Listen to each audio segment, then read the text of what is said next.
Everyone, welcome everyone to this week's episode of Small Talk, the show. I'm just kidding. How dare you?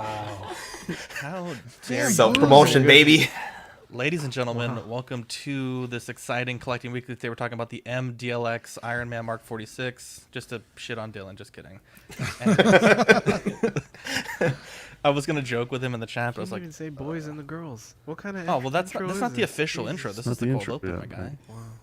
Wow, looks like Eddie's asking the stupid question. Kidding, I love you. Are you an angel? What? An angel. I heard the deep space pilots talk about them. They're the most beautiful creatures in the universe.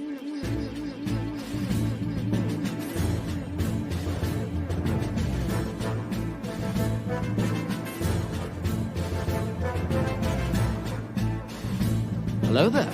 We are tonight's entertainment. We would be honored if you would join us. He's got a billion toys. You brought in the doll collection. These are not dolls, Jim. These are commodities. Same as gold or oil. 5, 4, 3, 2, 1, 0. You are now listening to the Collecting Weekly podcast. Shall we lock in the auxiliary power? This is the true form of floor gang right here. Very nice. YouTube.com/collectingweekly. Thank you very much. That's very cool. Big. Hey guys, my name is Zach. I'm Dean. I'm Dylan.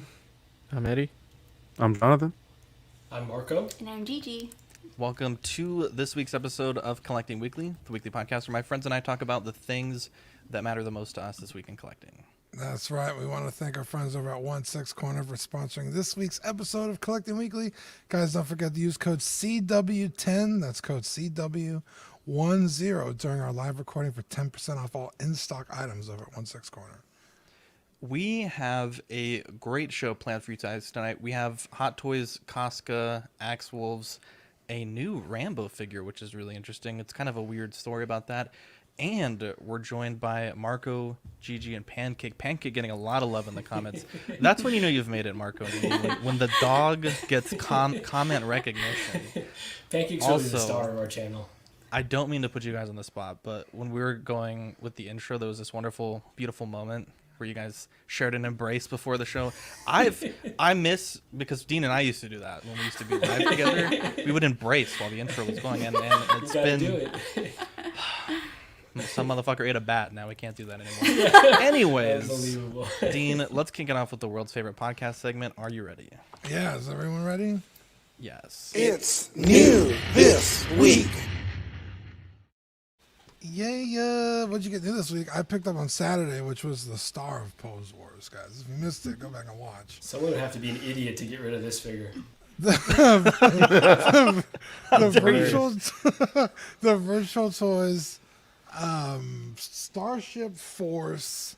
It's basically Johnny Rico from Starship Troopers. 6-scale figure. It's honestly amazing. I was really blown away with how well they did this figure. Got the diorama bug base. This is the deluxe. You can get it without the base or the jacket. It just comes with the sleeveless shirt. Pretty amazing. I love this figure. Probably more than I thought I was going to. When I got the pre-order, I was like, I don't know. Like, should I really pick this up? And then I got it home. I was like, damn, like this thing rocks. So if you're on the fence about getting it, get it. It's good. But yeah, I did get some comics, but they're not here yet. So Congrats, it'll be for next week. Thank you. Dean, You I also gotta got say one of the... Oh, go ahead, Ox. No. Oh, okay. You also got some really cool trading cards. It's funny because whenever we talk with our friends, they're always like, "Oh, I'm collecting this new thing," and then we're all like, "Let's check out that new thing," and then we fucking buy a bunch of shit, and then we're poor. Yeah, it happens all the time. We had Chris Liddy in the chat, and he starts going over cards, and I was like, "Nope," and I was like, "Guys, I'm not getting into cards. I'm out of here," and I left. And then I was like sitting on my couch. I was like, "Well, actually." My favorite thing, they don't make comics, so maybe they make cards. And sure enough, I bought a bunch of cards. So, yeah, they're also not here yet. So, wow, What kind of cards, or do you not want to tell us yet? they're just character trading cards for Final Fantasy VII. They're like hollow foil. They're really cool. I got 6 of them, so I'm excited. Marco, what were you gonna ask or say? I was just going to say, one of the underrated poses from Pose Wars is when you had Rico getting attacked. That was actually pretty slick. It kind of made me want this figure, if I'm being honest. So. Dude, it's a great figure, and it's all cloth, so you don't have to worry about like ruining the pose or the outfit. Isn't it your fault it's underrated? What the hell? Wasn't that the round that he did the choking mall pose? Yeah, And that's why no one noticed his. Yeah. In the shadow of greatness, I get it, but. Wow. Jesus Christ, dude. I'm still blown away by that pose. That shit was fucking bananas. Let's see, Eddie, you got some really cool stuff. What'd you got?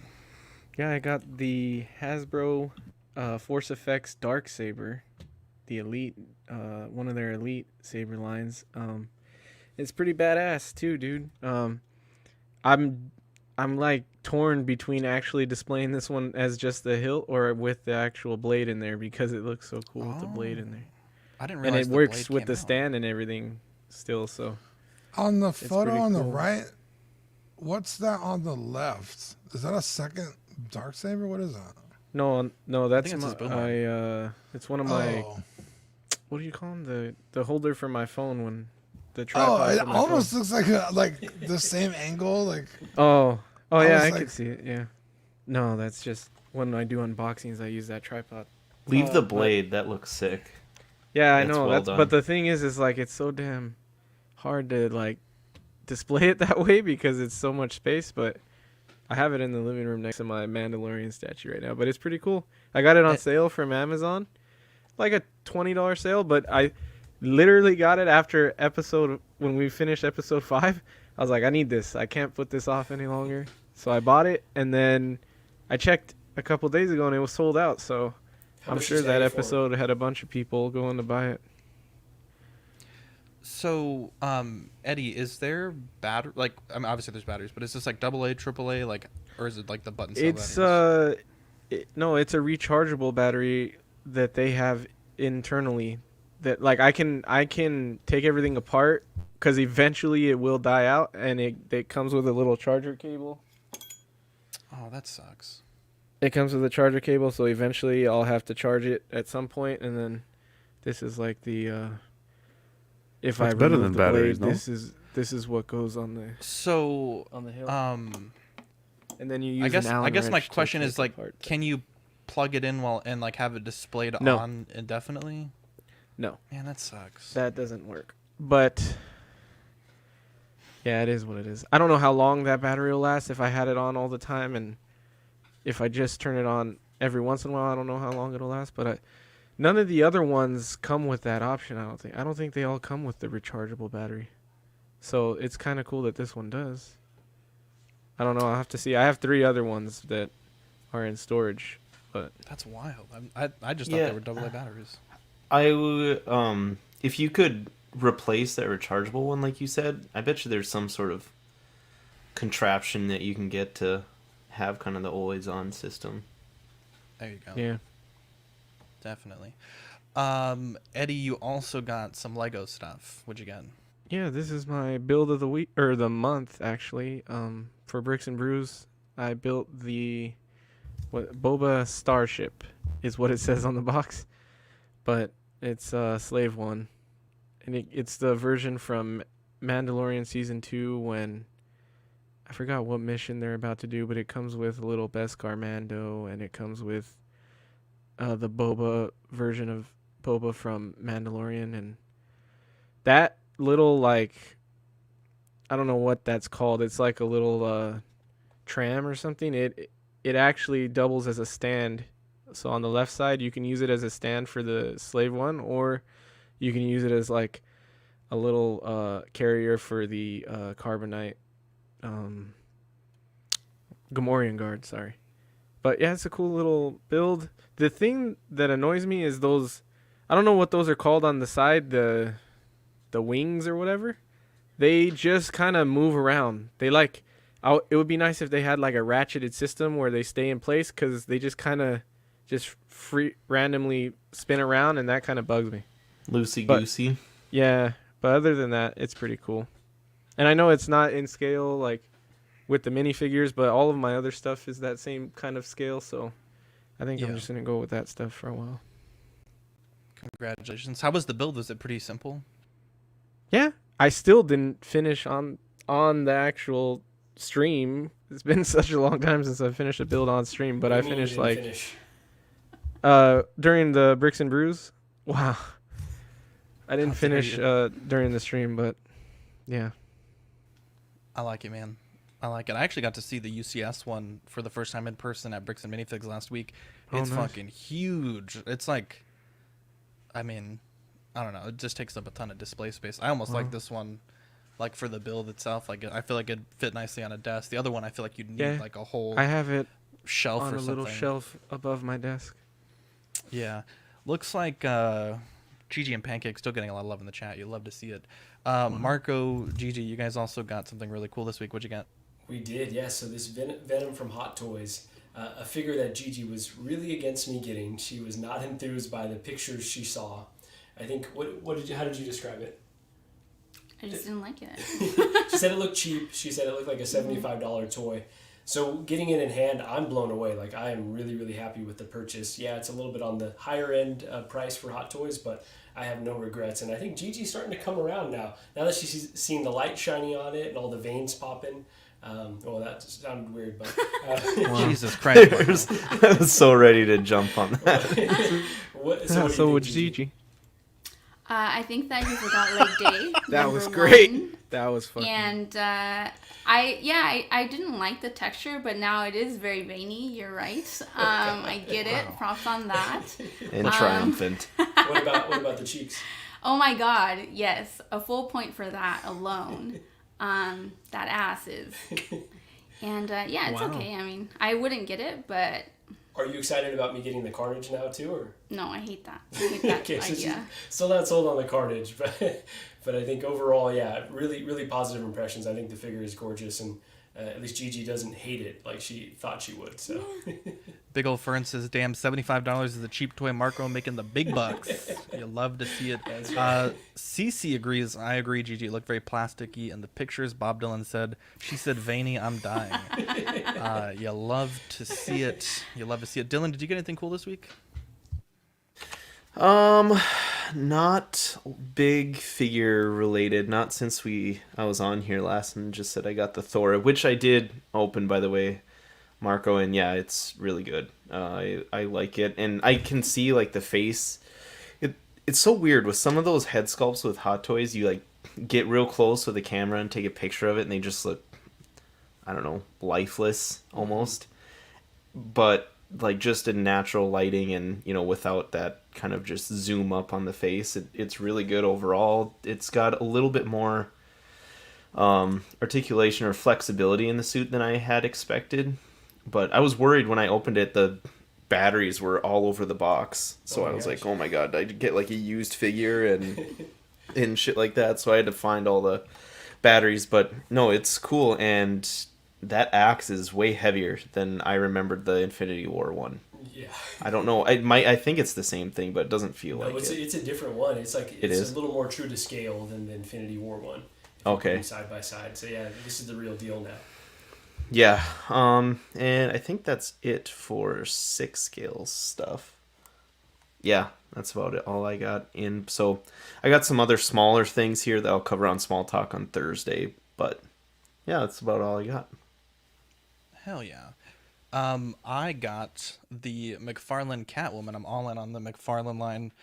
I'm still waiting for the Bat Cycle. It's supposed to come out on the 21st. That's what GameStop said, but I haven't gotten a call yet. But this is a cool figure. I love it when Amazon drops my packages off before I go to work, so I can just take them and mess with them on my lunch break. But definitely a cool figure. It's just like a typical weird ankle joints from McFarlane that I think are the only thing holding this figure back. And then costume design, it has those same like weird heeled boots that I don't think anyone doing any sort of action would probably ever wear. At least I think. But really nice paint. The eyes are really well done, and the sculpting is like as good as McFarlane does typically. So definitely a cool figure, and I'm excited to get the Bat Cycle to kind of finish that first wave of the Batman figures. Let's get into the news. Koska Reeves by Hot Toys 270 releasing Q2 2023. I think it's a good figure. I think 270, we say all the time, that's kind of like the new price point for a figure with the sculpt. And this is one that I think everyone was really excited to see once it was teased at the convention at home by Sideshow. Weathering looks great. I think the portrait is honestly one of the best portraits I've seen recently.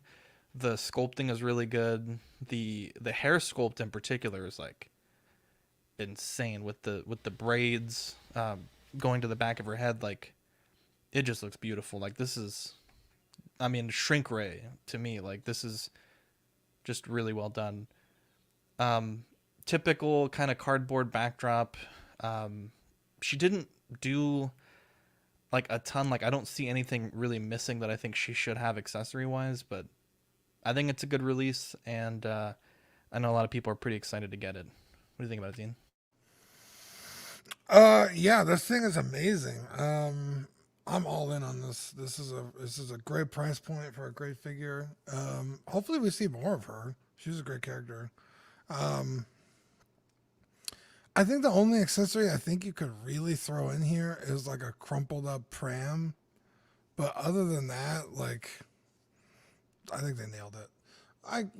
We have yet to see if the head sculpt is as good as this, you know, whenever that actually comes out. So, but yeah, I'm going to pre-order this immediately. Yeah, it's going to be cool to have that helmet style in Hot Toy form. I would just always associate that kind of helmet with like animated Clone Wars.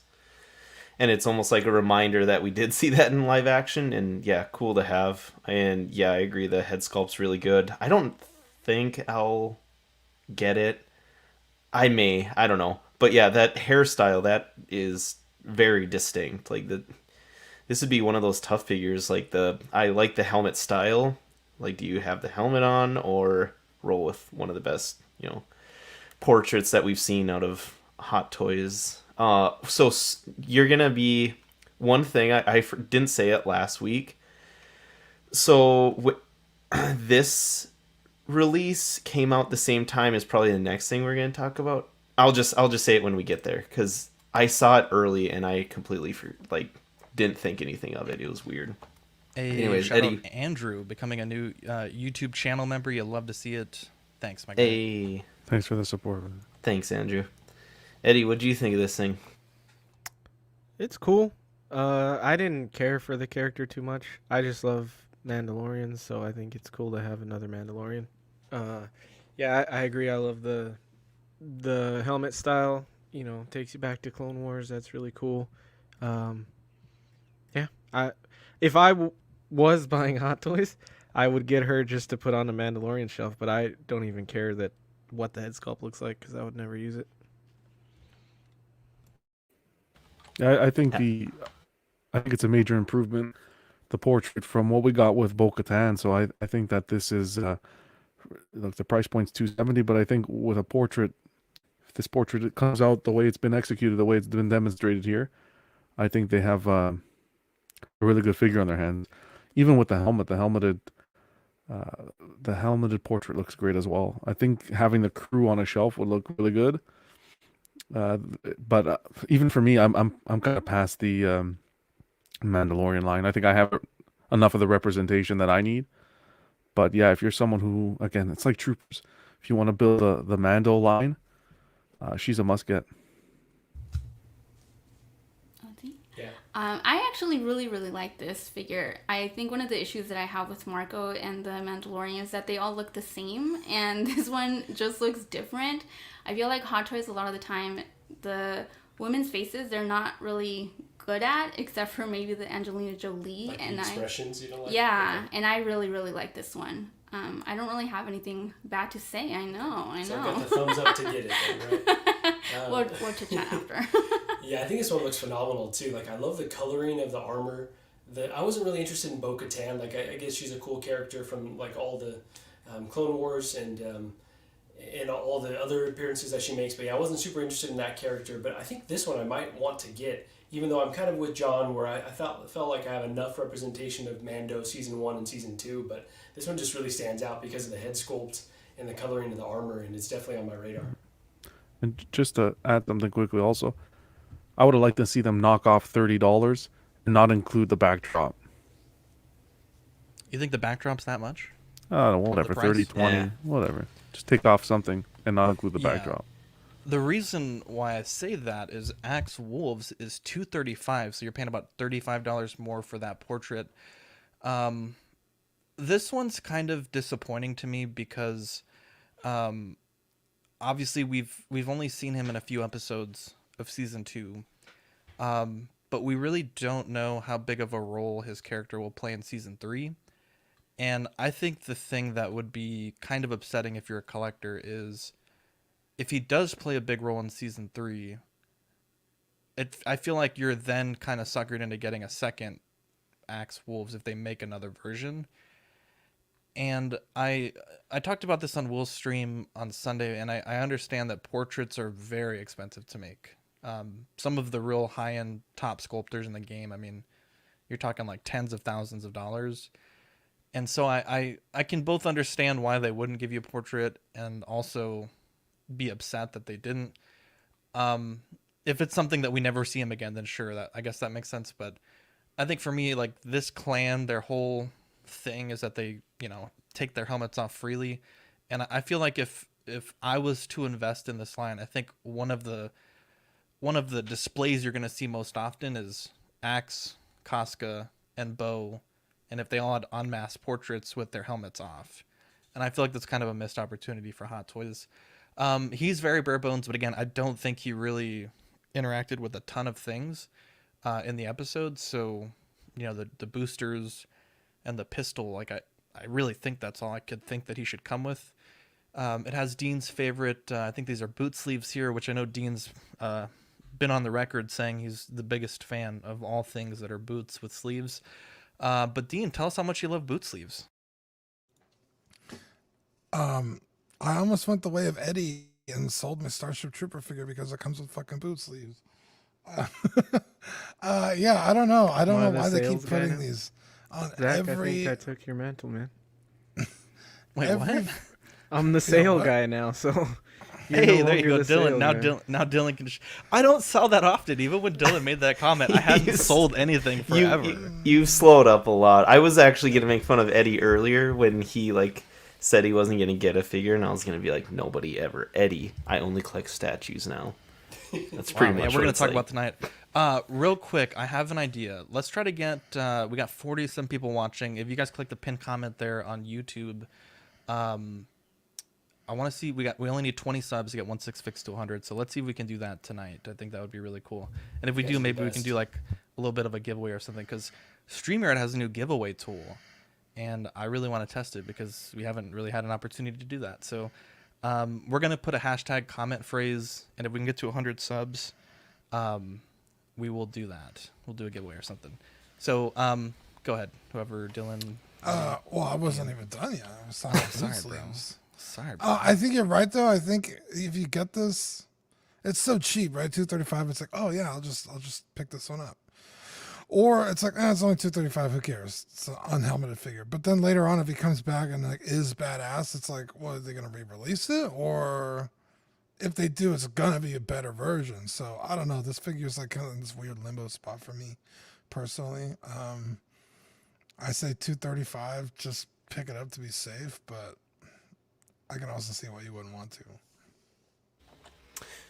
to. Yeah. And Dean, would you agree with those boot sleeves? Because I've actually not liked them for a long time too. The Hot Toys keeps going back to them. But would you agree that some are fine with it? Like, I'll open some figures and you'll see it and you're like, that doesn't affect anything. It doesn't take me out of the figure per se. And then some figures you're like, holy shit, that looks god awful. Why did they do that? Nope, I hate them all. You did? Okay. I think this is a really satisfying look design wise for me. I like the colors, the scheme. Really, the only thing I don't like is that white ring on the top of the crown of the helmet. I think that looks kind of funky, but overall it's really ran out of ideas, huh, Dylan? Like, I'll just throw a circle on the yeah helmet. Yeah, but I think it's satisfying to me. But I don't know if anything will beat Jango Fett for kind of satisfying armor look for me. Those are pretty much my favorite 2 color schemes together and for that figure. And this guy's not far off though. I like this one. It's just really close to the Deathwatch Trooper, right? It's fairly close to that we've gotten already. So yeah, I don't know. What do you think, Eddie, about the look of it? I think it looks fine. I think it looks like a Mandalorian. I don't even give a shit if it comes with another head sculpt. He would have the helmet on. So, and I like the cheaper price. So yeah, it's cool. This character didn't do shit. I don't think he'll do shit in season 3. So it's like whatever, but it's still another Mando. So if you want like an army of Mandalorians, then you know here's one that you can add. This one, I'm going to say the same thing. Same with the backdrop. Lower the price a little bit more. I don't need the backdrop. But I think Zach really hit the nail on the head. You got Bo-Katan. You got Reeves. Both have portraits. And then this one's just keep his helmet on. I think it was a missed opportunity. Or they should have at least had maybe... Well, I think it's a missed opportunity. I was going to say have an option where you can have a portrait, but that wouldn't even make sense because it just wouldn't. Without a doubt, this should have had a portrait, in my opinion. Because yeah, you display them nicely, helmeted version. But if I want to have the 2 portraits, I'm gonna have the 2 portraits displayed in him in his helmet. I think that'll look weird. What do you think, Gigi? All right, Gigi, you're up. I don't like this. Marco will not be getting this one. It's another Mando. It's just blue. I'll paint it for you. Don't worry. There you go. Yeah, this character in the show didn't impress me at all, and the figure doesn't really impress me. I'm with Dylan where the ring on the helmet was just kind of odd. It's an odd choice overall. And I know this character has some other back history, but yeah, nothing about it really compels me. The price is cool, and the Death Watch I've always had my eye on a little bit because of the price, but yeah, I think this one is an easy pass. I was gonna say, too, real quick. Last week when it was last week's show I was on, right? Yeah, because it was right after this show. These went up for pre-order, and during the show, I was just scrolling around Sideshow, and I clicked on like something about like newly released, and they showed Axe Wolves there without like the picture, and they showed the price, and it was at the very top. And I was like, huh, that's weird. I don't remember seeing that, but I didn't think anything of it. And yeah, I could have jumped the gun there for everyone, but just thought that was... blew it. I know. It was a great story. No, I'm just kidding. Dylan, I fucking love Dylan. Dylan's such an angel. This is so interesting because 3-0 is making a Rambo. And Dean, you and I know licenses can be split by territory, by region, by price point, by even film for the same character. It's not really like someone just has all the Rambo licenses or all the Star Wars licenses. And so we've talked about this, I think like 3 or 4 months. This has kind of been in the background. But finally, the Sylvester Stallone shop.com, they've dropped their 1/6 scale John James Rambo. And, you know, you look at these photos and you're like, God damn, this looks fucking crispy. And I was really excited. And I think it was Eddie that was like, nah, bro, this is going to suck. And I saw more pictures and I'm like, God damn, this looks so good. And then I heard a rumor, and this is still a rumor. I haven't really seen anything that confirmed it, that I think it's Caustic Plastic that might be doing some of the work on this figure. And I was a little concerned. And then they showed photos, and boy, I think Eddie might have been right. This is pretty rough. Now, it's crazy the way that they're doing it. So the price is $260, and it's coming out late 2022. But the thing is, you have to pay 100% upfront. And I knew, you know, when they got into this, one of my first concerns was they might not have a lot of experience with this, and they might kind of fumble the launch. And I think for the first figure, coming out with a $260 pay in full, Like that's Hot Toys prices and full pay with no concrete release date. I think it's a bit rough. There is an unboxing by Sylvester Stallone of this figure. I'll let the panel give their thoughts, and then we'll kind of skim through it real quick. It's not anything super in depth. It's not a John Collecting Weekly Live unboxing, I will say, but it's really just him sitting in front of a table. But Dean, based on the information given, what do you think about this? I will never support paying 100% upfront for something. I just no. It's a tough ask. Yeah. Also, this photo is very concerning. The neck doesn't even match the rest of the skin tone. The hand is a completely different color. It's like, what is going on here? I think the tailoring is great. I like the look of the figure like as a whole, but for that much money up front, absolutely not. No way. I could have sworn I've seen better in-hand photos than this, but this is not good. Yeah, I was really excited for this, but now I'm just kind of bummed out. Thanks for the support, Andreas. Yeah, I think, Dean, I've seen pictures too that make it look a little better, but when it's interesting that we already have a high-end version of this exact figure, right? By 3.0. So it's like one of those cases where it's like their first figure in kind of their line, I guess, or of their property. And they have already, given that license out to someone else to hit home on. I feel like it's not something that you can mess up. You have to come out swinging with it, right? And try and spread the costs over multiple figures later on.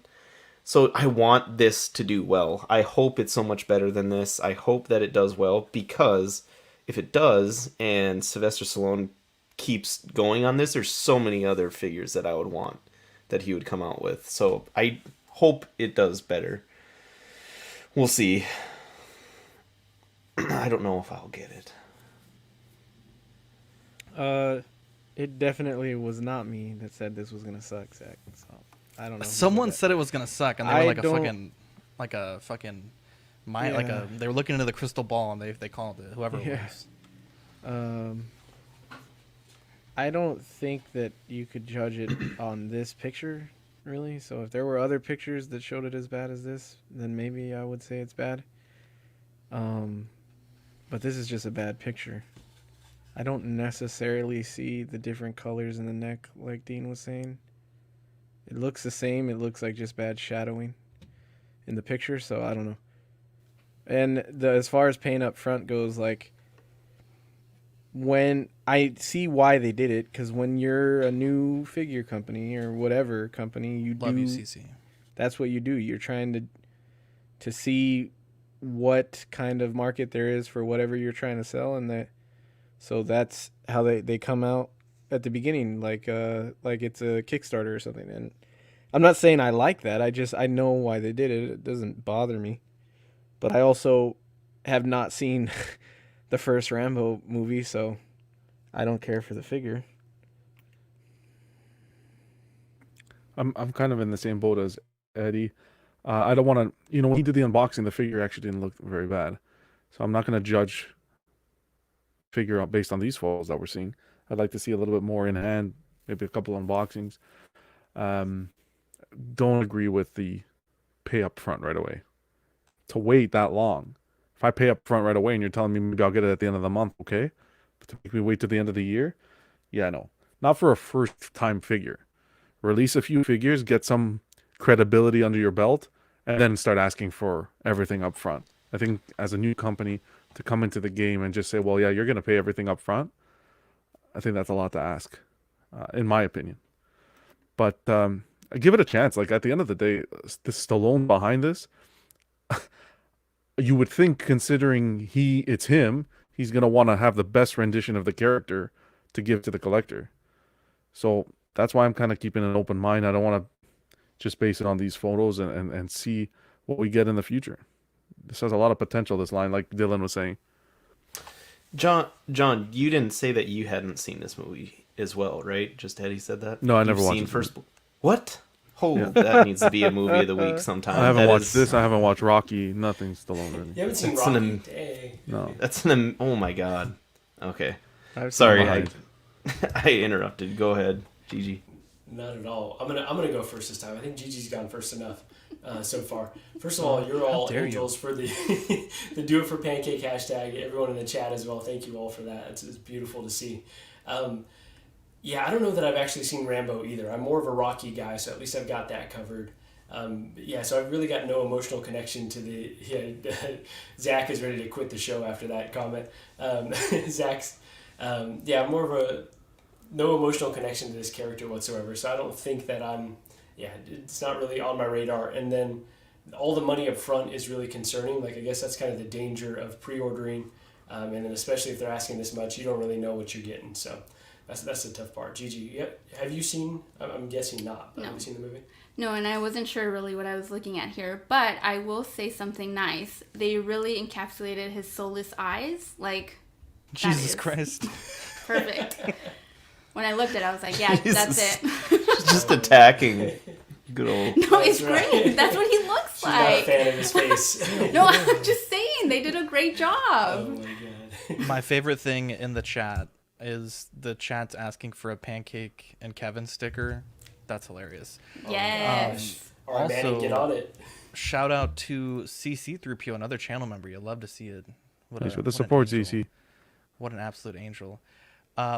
Let's check out this unboxing. So apparently I wanna say they've been something about working this after. about the unboxing or the figure. The unboxing. Oh, say it now. I mean, we're watching a collage. Oh, you gotta watch it first. It's not gonna be the same Oh, okay. effect. It may have a joke, so please laugh. Oh, I will. You got it. This is truly a source of pride. It's about 2 years in the making because we You had some wanted to gabagool finally before get this, it too. right. There are many statues out there and Too many Apollo hits to the head. very We big gotta listen to misses. this. Hold on. Listen. Finally, we get it right. So, this is the beginning. It's not a real unboxing. It's pretty open. You see Z-box. Cobra on the desk too? Open this up. Yeah, they've hinted the Fashion Cobra, here. but yeah, You're that's- gonna talk about Hold on, hold already on. open, You gotta motherfucker? listen, you gotta listen, hold on. Check this out. Seriously, I wish I looked that good. Well, I did it one time. That was me. Well, this is like a piece of history frozen in time. This is exactly what the character looked like. It even has, I don't know if you can see that, the attitude. That's not easy to do when you're making a doll or a figurine or whatever I you want to fucking hate call to it. hear it. So, if you want the real deal, if you want corrected first himself. blood first, don't hesitate. I love it. See, it doesn't look too bad there. Now, two things. He said doll. I don't know how he can do that. And second thing, I don't know what has more plastic, the figure or his face. Jesus Christ. Wow. He both Nope. looks really good and really terrible. It's really That was weird. pretty Like good. I capture that same Dude, energy to be Sylvester honest, Stallone but is a fucking. I You am don't jealous fuck with of his Sylvester eyebrows. Stallone, okay? his eyebrows look fantastic. Yes. Jesus Christ. They look so good. I'm hopeful. I know, Dean, you mentioned the Cobra in the background. When his agent showed off the first photos of Rambo, Cobra was also the next one they were working on. So we know that that's coming, but to me it's like I think Rocky's got to be like at minimum the third figure, right? Like that's one of his most iconic, maybe even his most iconic role. I don't know. I guess I can see what y'all are saying that maybe this photo's not that bad, but this is also so ridiculously amazing, and obviously this is studio lighting, professional photography, whatever. And this is probably just the agent with a cell phone in a dark room. I guess we'll have to wait and see, but 260 up front, that's a tough cookie. SooSooToys got a little bit of drama this week. They announced their Red Knight. I guess it's not technically for sale yet. I didn't see any places that had it available for pre-order at the places I normally check. This is from, I believe, the 2018 Titans series, which I think is ongoing. And a lot of people are really excited about it. I know Fern in the chat, he's a big fan of Red Hood, and so He's been working on a kit bash for a while, and he's excited to either purchase this figure or buy some parts from this figure for his kit bash. Lots of guns. I'll be honest, I haven't really seen this show, so I don't know if this is accurate or not. I think the head looks a bit weirdly sized for the body. Something just doesn't look right about it. But the most interesting part about it was Zachary Avino commented on the Instagram post by SooSooToys and said that they're sending them a DM because they represent supposedly Kieran Walters, who's the actor that plays Dick Grayson / Red Hood. So I think with these companies getting bigger, being reviewed on really, really large channels, I think it's inevitable that they're going to get some heat like this. I don't know if it was maybe to ask for a free figure or something a little bit more significant, but we've seen a few times in our hobby where unlicensed or third-party stuff have been kind of checked by the copyright holders. And it's interesting because with these ones, there were people tagging the actor in the comments too. So I guess apparently in the chat saying Lemur says the oddly sized helmet is accurate. So I guess if that's accurate, then I have no real complaints about it. I think it looks fantastic. I don't think it's big enough, actually.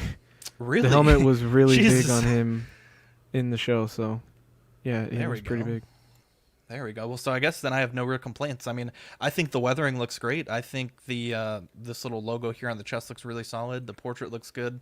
I mean, SooSooToys is kind of like one of the premier third-party companies, and I think it's funny. I don't know if this is something that they've always had on their Instagram, but it's private now. I don't believe it was private before because I know I've grabbed screen grabs from their Instagram, but their header on Instagram is "We're just showing off stuff we make, we do not sell" or something like that. I thought that was kind of funny. Dean, what do you think about the situation, the figure, etc.? That's one goofy looking dude. Is that what he looks like? Jesus. It's a boy. He actually You know, looks like- goofier.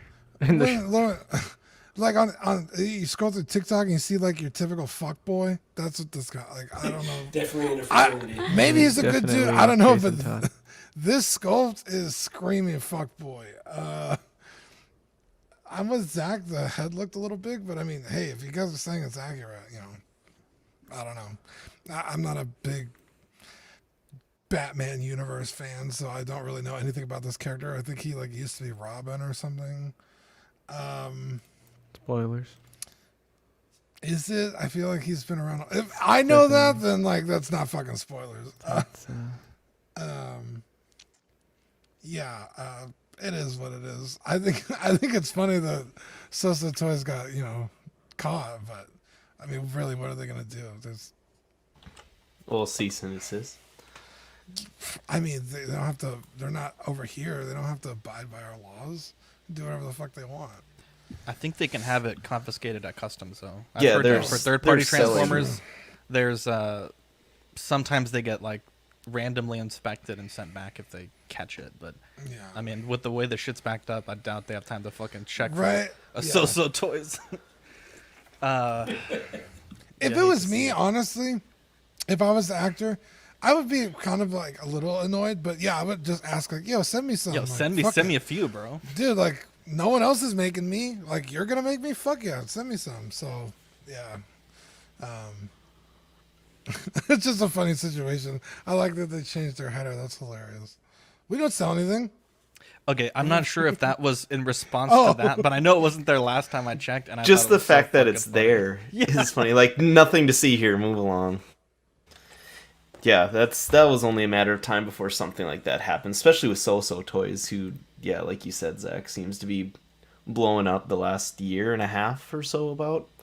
So I'm like probably Lim Toys, CC Toys are all on that train, but I don't know much about that show. I don't really watch it. I have no real care for the world. I'll be honest, I'm a big Batman fan, but Robin, Red Hood, all those storylines kind of bore me to a certain extent because it's just feels more like soap opera-y than it does like a Batman storyline that I want. So I don't really care a ton about this. But yeah, that's like Dean. I'm glad Dean said it, that it's an interesting looking character. Is his helmet big because just his head is big, period? Eddie? He's a small guy. I don't know if his head is that big. He has big hair. Like, his hair is fucking, like, super, like an afro almost. But he's a small guy, so he has a bigger looking head because his body's so small. He's skinny and short, and so. But yeah, in the show, his helmet is fucking huge. That's why I was like, I was gonna say I don't think the helmet's big enough, and also the helmet, the red is not metallic-y enough. Like it's definitely more of a metallic red, more like Iron Man, I guess. The Mark III, how it was more of like a deeper, darker red that was metallic. It looked more like that. But anyway, I had the Nightwing from SooSooToys, and that was an amazing figure. The likeness ended up coming out really well on that figure, and I'm pretty sure this one will come out the same way. It looks a little off here, but it is up, Eddie. Yeah, it's up on KG Hobby for $180, and it's scheduled for Q3 of this year to release. Which SooSooToys is usually pretty good on is this keeping to the those actual timelines. That looks so Eddie, weird. is this the No, actual... this is. Oh, okay. not it. When I searched Red Hood Titans, this was like the He has a brown jacket, and yeah, this is like a cosplay, I think. But the character is an interesting character. You guys, I am not super big into like DC as well. I know Dean doesn't even like Batman really, so he could probably skip it. But if you are at all interested in Batman and stuff, the show's pretty good. I watched it with Adriana, and we ended up liking it a lot. There's 3 seasons out now, and I think the 3rd season is where they introduce this character. But I mean, this is kind of this is spoilers for the show though, because you're not supposed to know he's him. So sorry, but yeah, because there's some shit that happens, and technically he's not around when this character comes up. Because in the show at this point, this guy and Scarecrow are kind of tormenting Gotham, and you don't know who this guy is, and then it's like, bam, it's Jason Todd, and you're like, what the fuck? Eddie, do you recommend the show, bro? Oh yeah, 100%. Me and Adriana loved it. I think if you guys like watching shows together, dude, like you guys gotta. We don't. Wow, this is a good one though. But it's a heavy lift to get her to watch something. So we'll give this one a shot. Yeah, you guys won't be disappointed, I don't think. Bro, watch Peaky Blinders. This is the one with the Deathstroke story. Right? Yeah, Deathstroke is season 2, I think. That'd be the only reason I'd watch Yeah, season 2, Deathstroke season 2. That's pretty good too. I'm telling you guys, it's worth the watch. I think the chest armor looks good. Other than that, it's not one I'm interested in. Being unlicensed and everything, I'm not on board with this one. What do you guys think? Yeah, I think this figure actually looks pretty slick, minus the fuckboy head and the oversized helmet. Wow. I think I like the costume design a lot. It seems like it would go really well next to like Nightmare Batman, and could potentially be a really good Pose Wars figure as well. So I like this one. What do you think? Not knowing what the character looks like, I actually really like this. Eddie, I'm gonna take it at disrespect, because when you were describing what he looked like with a big head and small body, that's describing me. So wow, shots fired. Wow. But I actually really like this one. This is a man. I like the hair. The texture looks good. Jesus. All right. We got this dude probably makes no money, by the way. Like, if I've literally only seen him in fucking Titans, so that's probably why he got so pissed on Instagram. He's like, I need money. Well, to be fair, that was the agent, but yo. Yeah, but this the actor wants to agent's come on probably after like, I dark. should have never signed this fucking guy. Give me some. He's like, bro, where's my fucking cut? Yeah, exactly. That's why I'm like, that's Fuck fucking Mr. weird. Walters, bro. It would be like if they made a figure of John, you'd be seeing Zach in the fucking comments like, what the fuck is going on? With the beard or unshaven? I found it, though, 'cause this I guy. want the beard version. I want the beard chase version. I want the beard version. I fucking hate both of you. I'd rather come with a helmet. Jesus Christ. This is so exciting, John. I feel like you're gonna like this. DC Collection by Jim Lee Lego art set.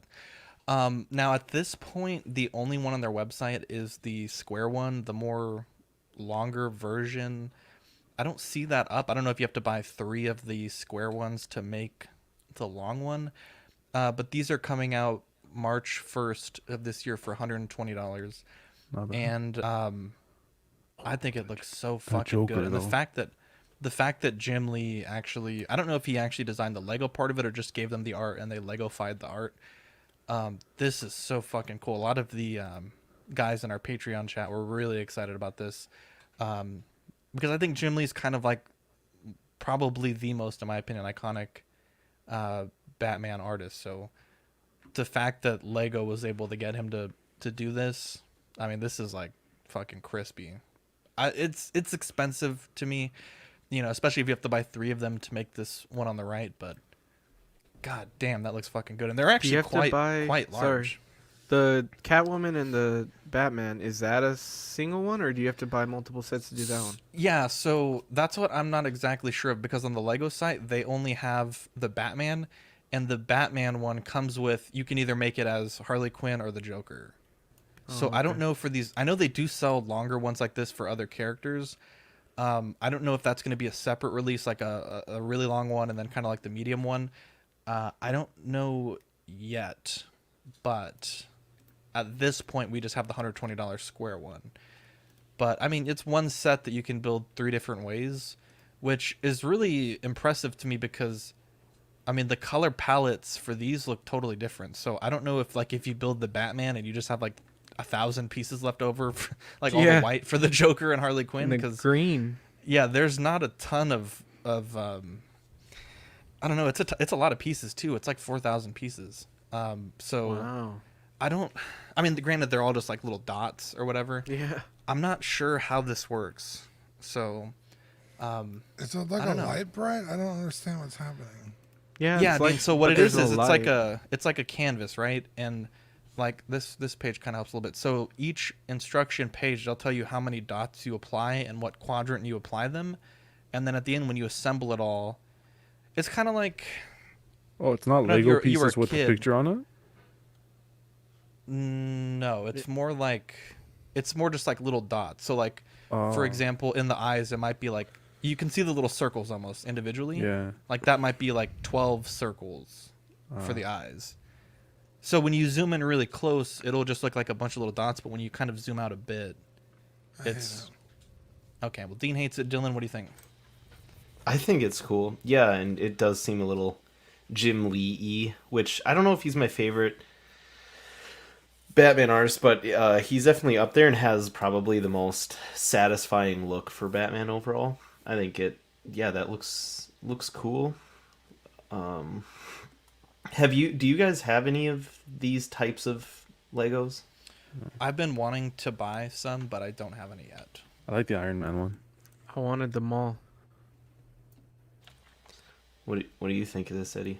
Would you buy this one? I wouldn't buy this one because same thing. Like, I love Batman, but I've never really read Jim Lee's books, and I think his art's cool, but I didn't read the Hush and everything, so I don't know. It's not my Batman, but I think the idea of it is really cool, and I would love to see them do more artists in this kind of a line. I think if they did a McFarlane line and a Campbell line, and I'm sure there's a bunch of artists, Spider-Man artists that would be really cool. What's his name? There's a big Spider-Man guy that my friend really likes.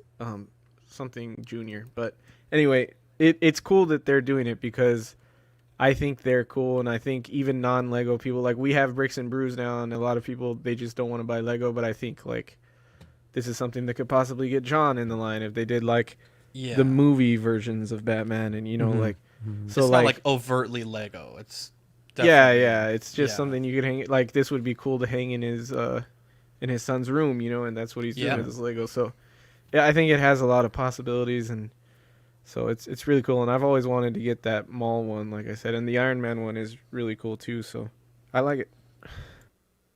Yeah, I agree. I think this is smart on Lego's part. I think they're trying to get more people into the collecting Lego, and I think this is a way to, especially working with Jim Lee, attract the comic collectors. They did the Iron Man, they did a few Star Wars ones. You said that there was Maul, Eddie? Yeah, and it's the same as this. Like you could do Maul, Vader, or someone else. I forgot who the third one is. And then if you get 3 sets, you could do a bigger version of Vader. Yeah.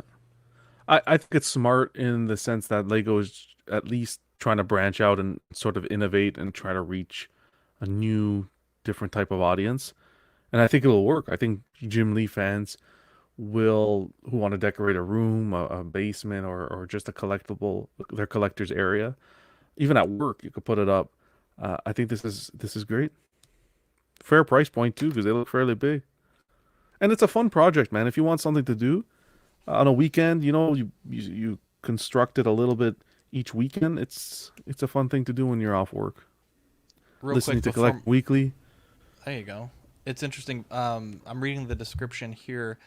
You can combine 2 or 3 of these sets to make those bigger pieces that they have listed on the box. And one thing, John, you're talking about immersion. There's a QR code that's in the instructions, and when you scan it, you get a 2-hour soundtrack that's and this is quoting from the site, tailor-made to really immerse you in the hobby project. I guess it's different Batman 2-hour curated soundtrack to listen to while you're building. So that's really cool. Whoa, that's pretty cool. To get a name like Jim Lee behind it is there's a lot of potential there. Danny wants the pancake Lego collection. There you go.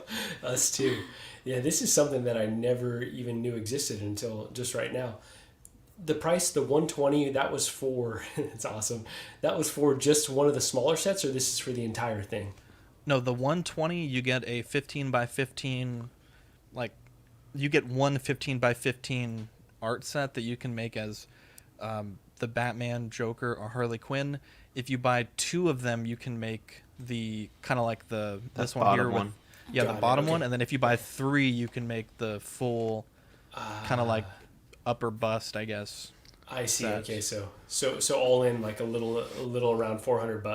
$360. Yeah, that when you say it like that, I think that becomes a little less exciting. But I mean, for 120 to get like a 15 by 15, Lego's expensive, and I guess these aren't really the most they're just little studs, I think is what they call them.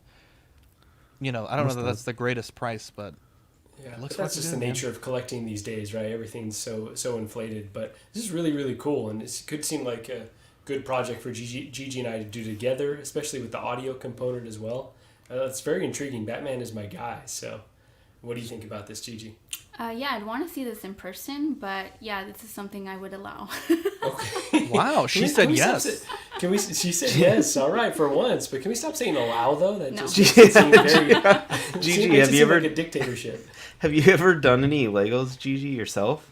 No, I was actually telling some of the guys that's something that I'd want to get into, just because I wouldn't know what I was doing. So this kind of seems like more of an introductory, like everybody was saying, like I'd probably this would be something I would do and then move on to like the bigger Lego sets. But that's something I am intrigued in. Okay, and you're okay with the price?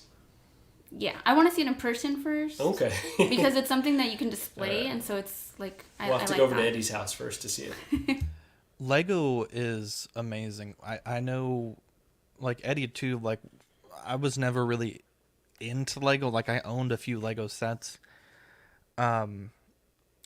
But this year, or I guess last year, I really got the Lego bug, and it's so fucking fun. Like right now, because it's all system built, right? So like you could buy instructions for some really awesome builds that people have made, and these are some of their other art collection stuff. You can buy instructions and make some amazing stuff. And right now, there's a set that I'm looking at. It's Bag End, so Bilbo's house from The Hobbit and Lord of the Rings. I think it's like 4,000 pieces, but it's huge. It's like maybe 10 times the size of the actual Lego set. And I'm like, yo, I think that's what I'm gonna do this year, like my big Lego projects. I haven't made any Legos for a long time, but I used to a lot, and they're almost kind of soothing, like relaxing to do. It's one of the things you can just turn your brain off and do. So We all need that that's why therapy I've these enjoyed days. it. Yeah, right, exactly. Ben Thomas. Oh, I'm sorry. Gigi, go ahead. No, sorry. I was gonna say, and I think with the Lego, something we talked about is like the room, right? Like we don't have room, so this would be something that you could kind of display up on the wall, and it wouldn't take that time. That's a good that, point. that Different room. display options for it. Mm-hmm. And I guess if you're ever bored and you're like, you know what, I built the Batman, I'm gonna take it apart, and you could rebuild it as Harley Quinn or the There you Joker, and you get that whole building experience again. Ben Thomas says, I love Lego, but find it hard to display space for that, and it doesn't look cluttered or like a kid's room. Hot Toys are easy to class it up. Truer words never spoken. This is really exciting. The MDLX Optimus Prime. This one comes in at $80, releasing Q2 2022.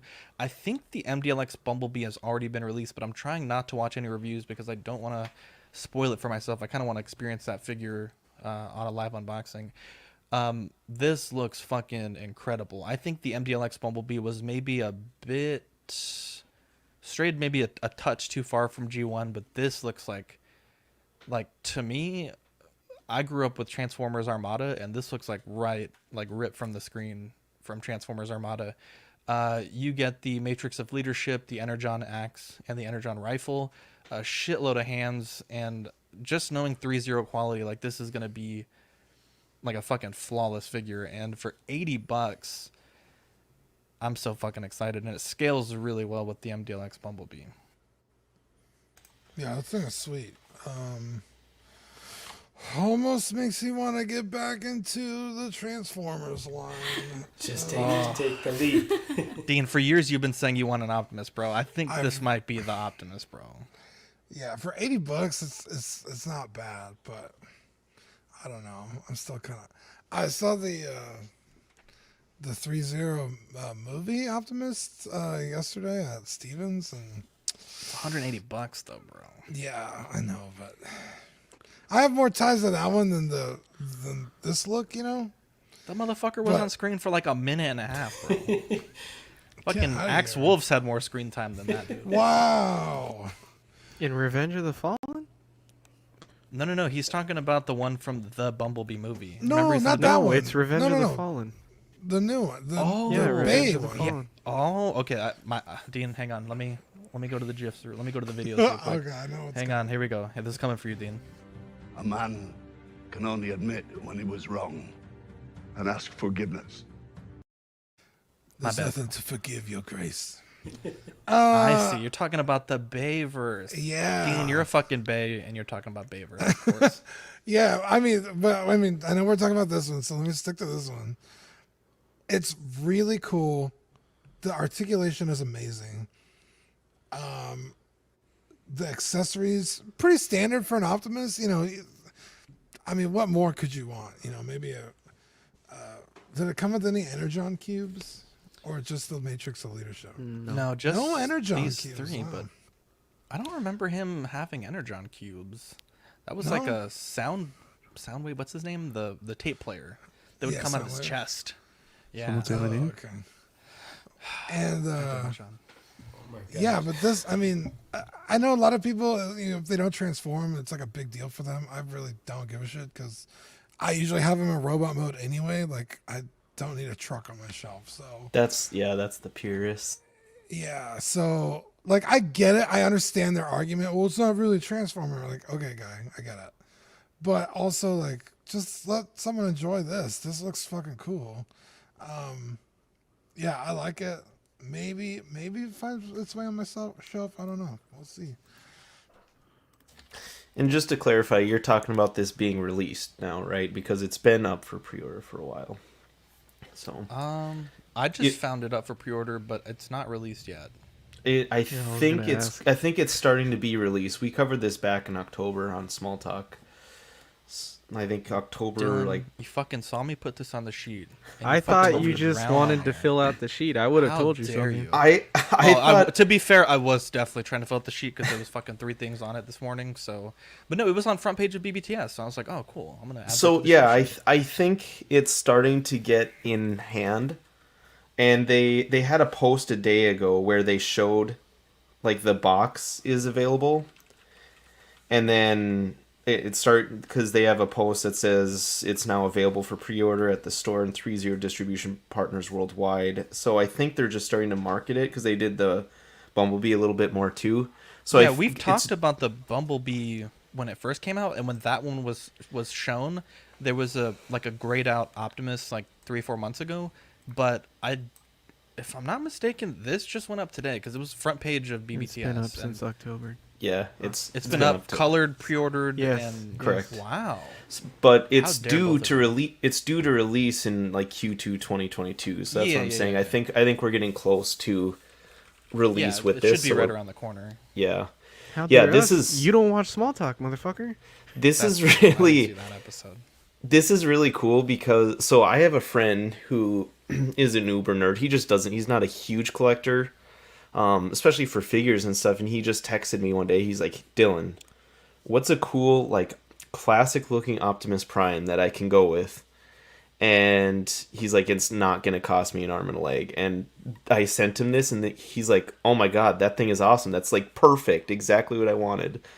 So I think even for people, you know, that might be subpar or just, you know, not avid Transformer fans, because I feel like most people, when I think of Transformer fans, I think of like the hardcore people that Dean was talking about that, you know, care about it being, you know, transforming and all that. And then you have people who like Transformers, they just want some representation, and that's what this line does. I hope this is a line that does really well because they are doing really well, or they look really well. I hope they expand on this a lot.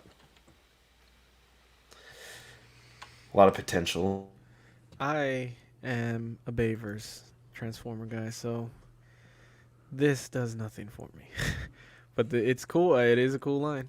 I mean, 3-0's killing it with their with everything they're doing really right now. So that's cool that you're excited for it. It's cool that you kind of just found it, Zach, because now you don't have to wait as long. Now it's already almost the silver here. linings, baby. Yeah. The silver linings, baby. Yeah. And I have seen reviews on that Bumblebee, and that shit is. Is it good, cool, bro? man. Everyone in the good. Patreon chat, people were telling me it's crazy, but Yeah. I just. You didn't get it? I thought you of all people, Zach. No. I have it on pre-order. I have it on pre-order at Big Bad Toy Store, but they haven't really emailed anything about it. It's honestly because I obviously love Bumblebee, but as much as I love the main DLXB, it's too big for the desk. Like I need something a little bit smaller, but it just looks so fucking good. I'm so excited. Yeah, it's really nice. I'll pass for it. Jesus Christ, John. I was going to say something, but Dylan said. Sorry, I was just going to real quick say, Zach, if you do order from their website, you will get it quick, but that's 100% pay up front. So just FYI there. Are you kidding me? I don't do that. I learned from the school of John, bro. Never give someone your money for fucking a year, bro. Right, that's what I wanted to tell you, because they're not super clear about it on their website. So yeah, I'm not into Transformers whatsoever. Didn't get into it as a kid growing up. Stayed far away from it. So Marco and Gigi, super excited to hear what you have to say about it. I just saw this at Target and it's available now. So what? Get on She's a that. hater. It was at your Target? No, she's lying. I saw this exact thing at Target. How dare you? That was a toaster. She probably saw the Siege version. Yeah. He's like, and it was only $20. Yeah, exactly. These guys are She's paying like, too much for their Optimus. And you get 5% off if you're a card member. Gosh. There you go. Just saying. Not sponsored by Target. No, so this looks. Oh heck yeah! And I just saw that Mike Oxlong is sub to our channel. So that's Yo, shout out to Mike, baby. This looks awesome. Like this is my Optimus right here. Like this, such a classic look. The scale, I'd definitely be interested in adding some smaller scale stuff. Dylan and Eddie definitely have my eyes on a few things. I know that's news to Gigi. She probably doesn't love to hear that, but yeah, this looks gorgeous. It's cheaper, Gigi. And space. There you go. But that doesn't mean that he's gonna just do one. He's gonna do both. So that's the thing about me. When I get into something, I get into it. Wow, that seemed okay. There you go, CC. Oh wow. I got you, girl. Oh okay. Well, there you go. So she wasn't lying. Shut the fuck up, Eddie. Goddamn. Yeah. Oh my god. So Wait, yeah. what? No, Gigi, go to Target and buy this from me. There you go. Go right now and get them all. Just we got leave. some shipping to do. Oh my God! Send it with my cookies. That's right. Wow. You guys are sending Zach cookies? What the fuck? I think they were sending all of us cookies. All right, I don't know how it Manscaped works. is one the thing, plan. but cookies. I know, are you cookies? Wait a fucking- minute. I'm just kidding. I live closer to you, man. What the I've fuck? never. You're on the list. How do you bro. think You're on Marco's the got on list. the We show? see your address. I've Okay, never send seen. Send us Let me- the list. let me just, as an aside, I've known Dylan for what, Dylan, 2-3 years. Yeah, I've never seen you get more mad than when we got Manscaped. And you didn't get one, and then such a Danny s- goes, "Dude, I love my Manscaped," and you're like, "Motherfucking Danny got one," and you just left, bro. I have never seen him get so angry, bro. I was so irrationally, like childishly angry about it for whatever reason. I couldn't explain it. It was just it. I wanted one so bad, and then everyone kept offering me their used ones. Like, no, Oh, no. God damn it, they still will offer it to me. Dean only used it on his I face. take Dean's used one any day. Wow. It's worth a lot Yeah, I of have money, only bro. ever used it on my face. Oh, I don't want it then. John, did you use the Manscaped when you shaved? When you No, left man, that Nelson thing's there? in the box, nice and protected. What are you talking about? I didn't ever take the John's thing gonna out give of it. John's gonna give it to Martin in You know what, 16 dude? years. They were, It's an they antique. were- dude, they were right to not sponsor us. You guys are. I never used Yeah, I it. I used swear to it. you. Use the fucking. It's in the I box. used it brand how new. it was meant to be used, okay? That's right, Eddie. Me and Eddie had a shaving party. I was ready for the Baldo. I was getting ready. I was scared, honestly. Eddie, I'm gonna send you the ball though. I don't think this is gonna pan out with that guy sending it to me. Send it to you from the archives. I'm excited to talk about our sponsor though. John, let's hear what we got. Yeah, we want to thank 16 Corner. Their mission is to provide the best figures and collectibles to their customers. They offer great prices, great packaging, fast shipping, and best in the business customer service. Right now, Collecting Weekly listeners get 10% off in-stock figures while our show is live using code CW10. That's capital CW10. Choose your figures, pay safely with PayPal, and you can leave the rest to them. A bunch of angels. Equan knows. It is the Chinese New Year. It's the Year of the Tiger 2022. We just wanted to wish everyone that listens to us in that part of the world that celebrates it a happy Chinese New Year. And Marco, I know you were a bit curious about how that worked, and I'll be honest, I'm not the expert, but Asmus Toys did say that they're going to get back to work on 7th of February. I've seen other companies go as late as I think the 14th or 15th of February.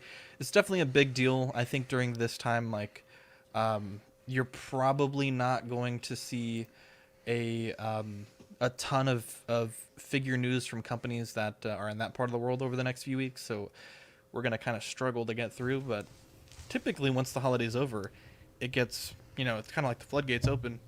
I know in the Patreon group there was some confusion. I think Toys Wonderland said the Ahsoka was releasing soon, but I don't think in all the years that I've been collecting I've ever seen a figure released during Chinese New Year. I could be wrong, but it seemed very odd that was a thing.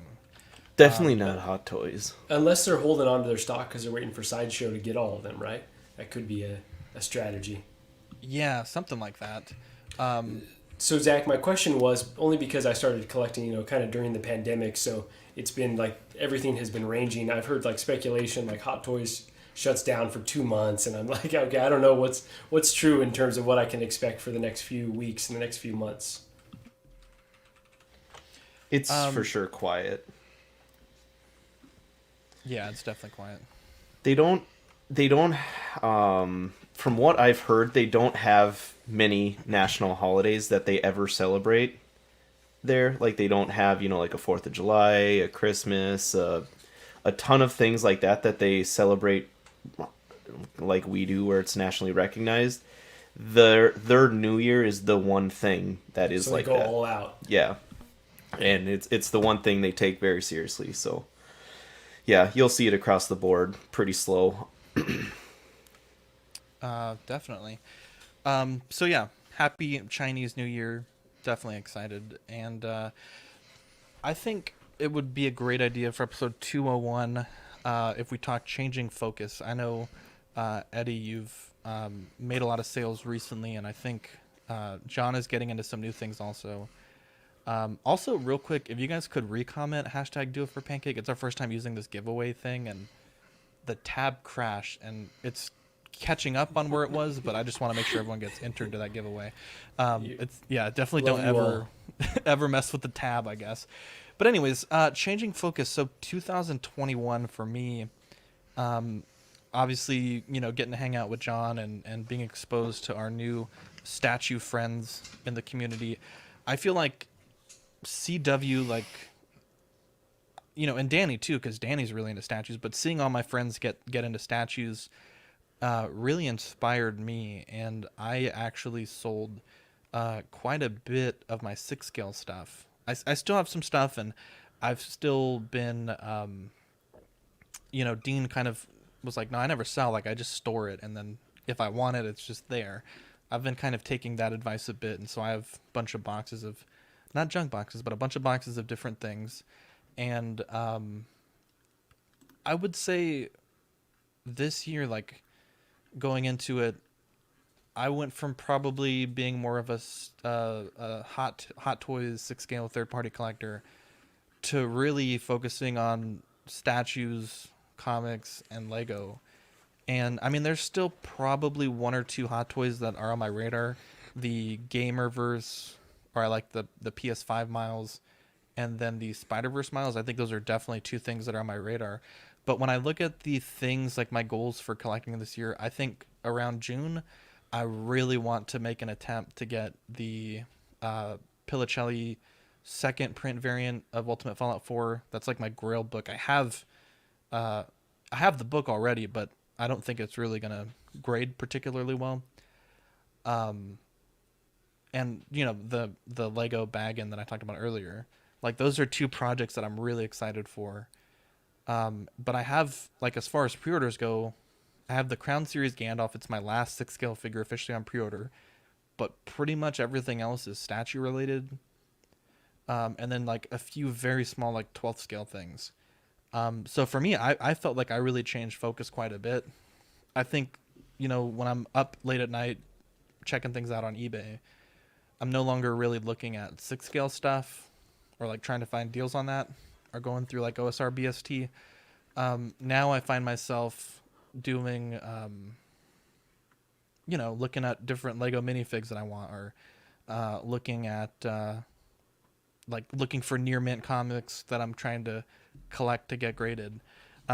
Danny, first off, how dare you? He says Zach changes focus every month. That is actually very true.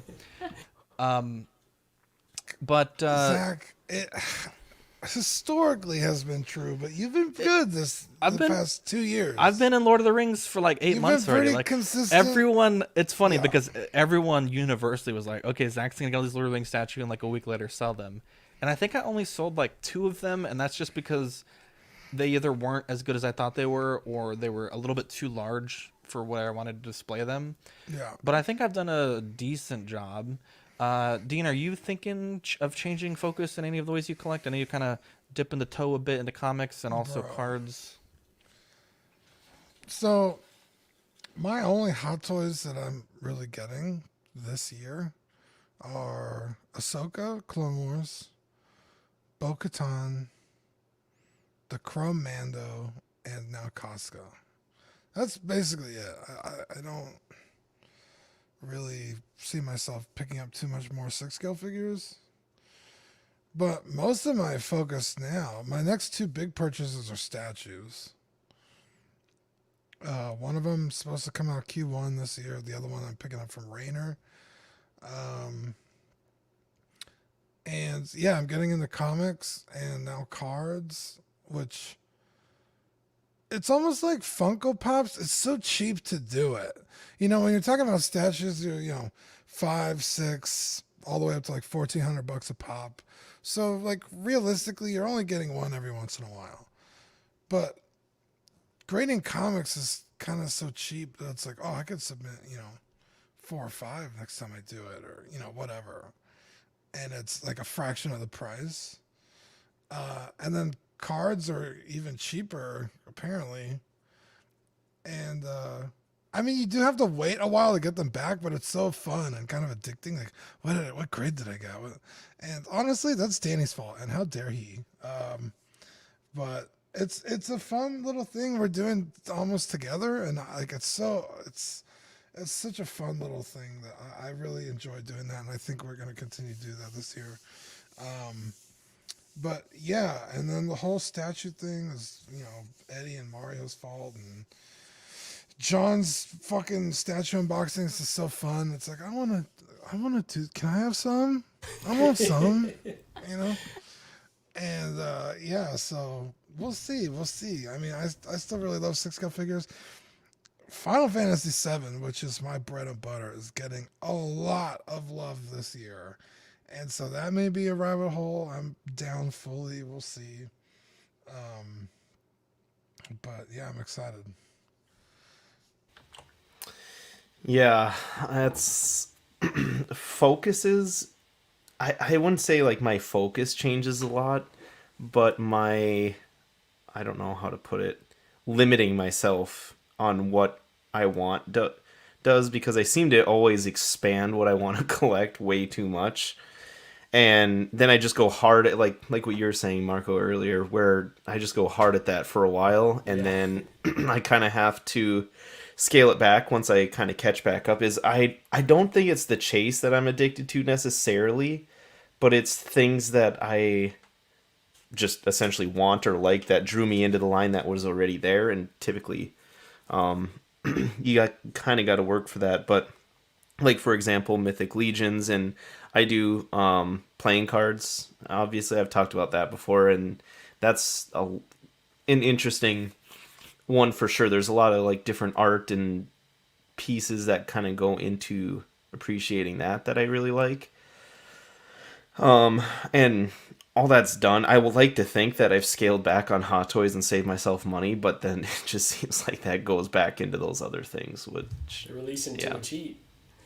Yeah, it's hard. I gotta really start to be more selective over time, and I've thought about statues. I know you guys are all kind of pushing to be headed that way too, but for me, it's just got to be like the perfect statue. I've had, I think, one statue that was that for me, and that was that Deathstroke one. I think Seth ended up getting it, actually, Miss Seth, but that was the one that I always wanted, that Prime 1 Deathstroke. Did you get that, John? No.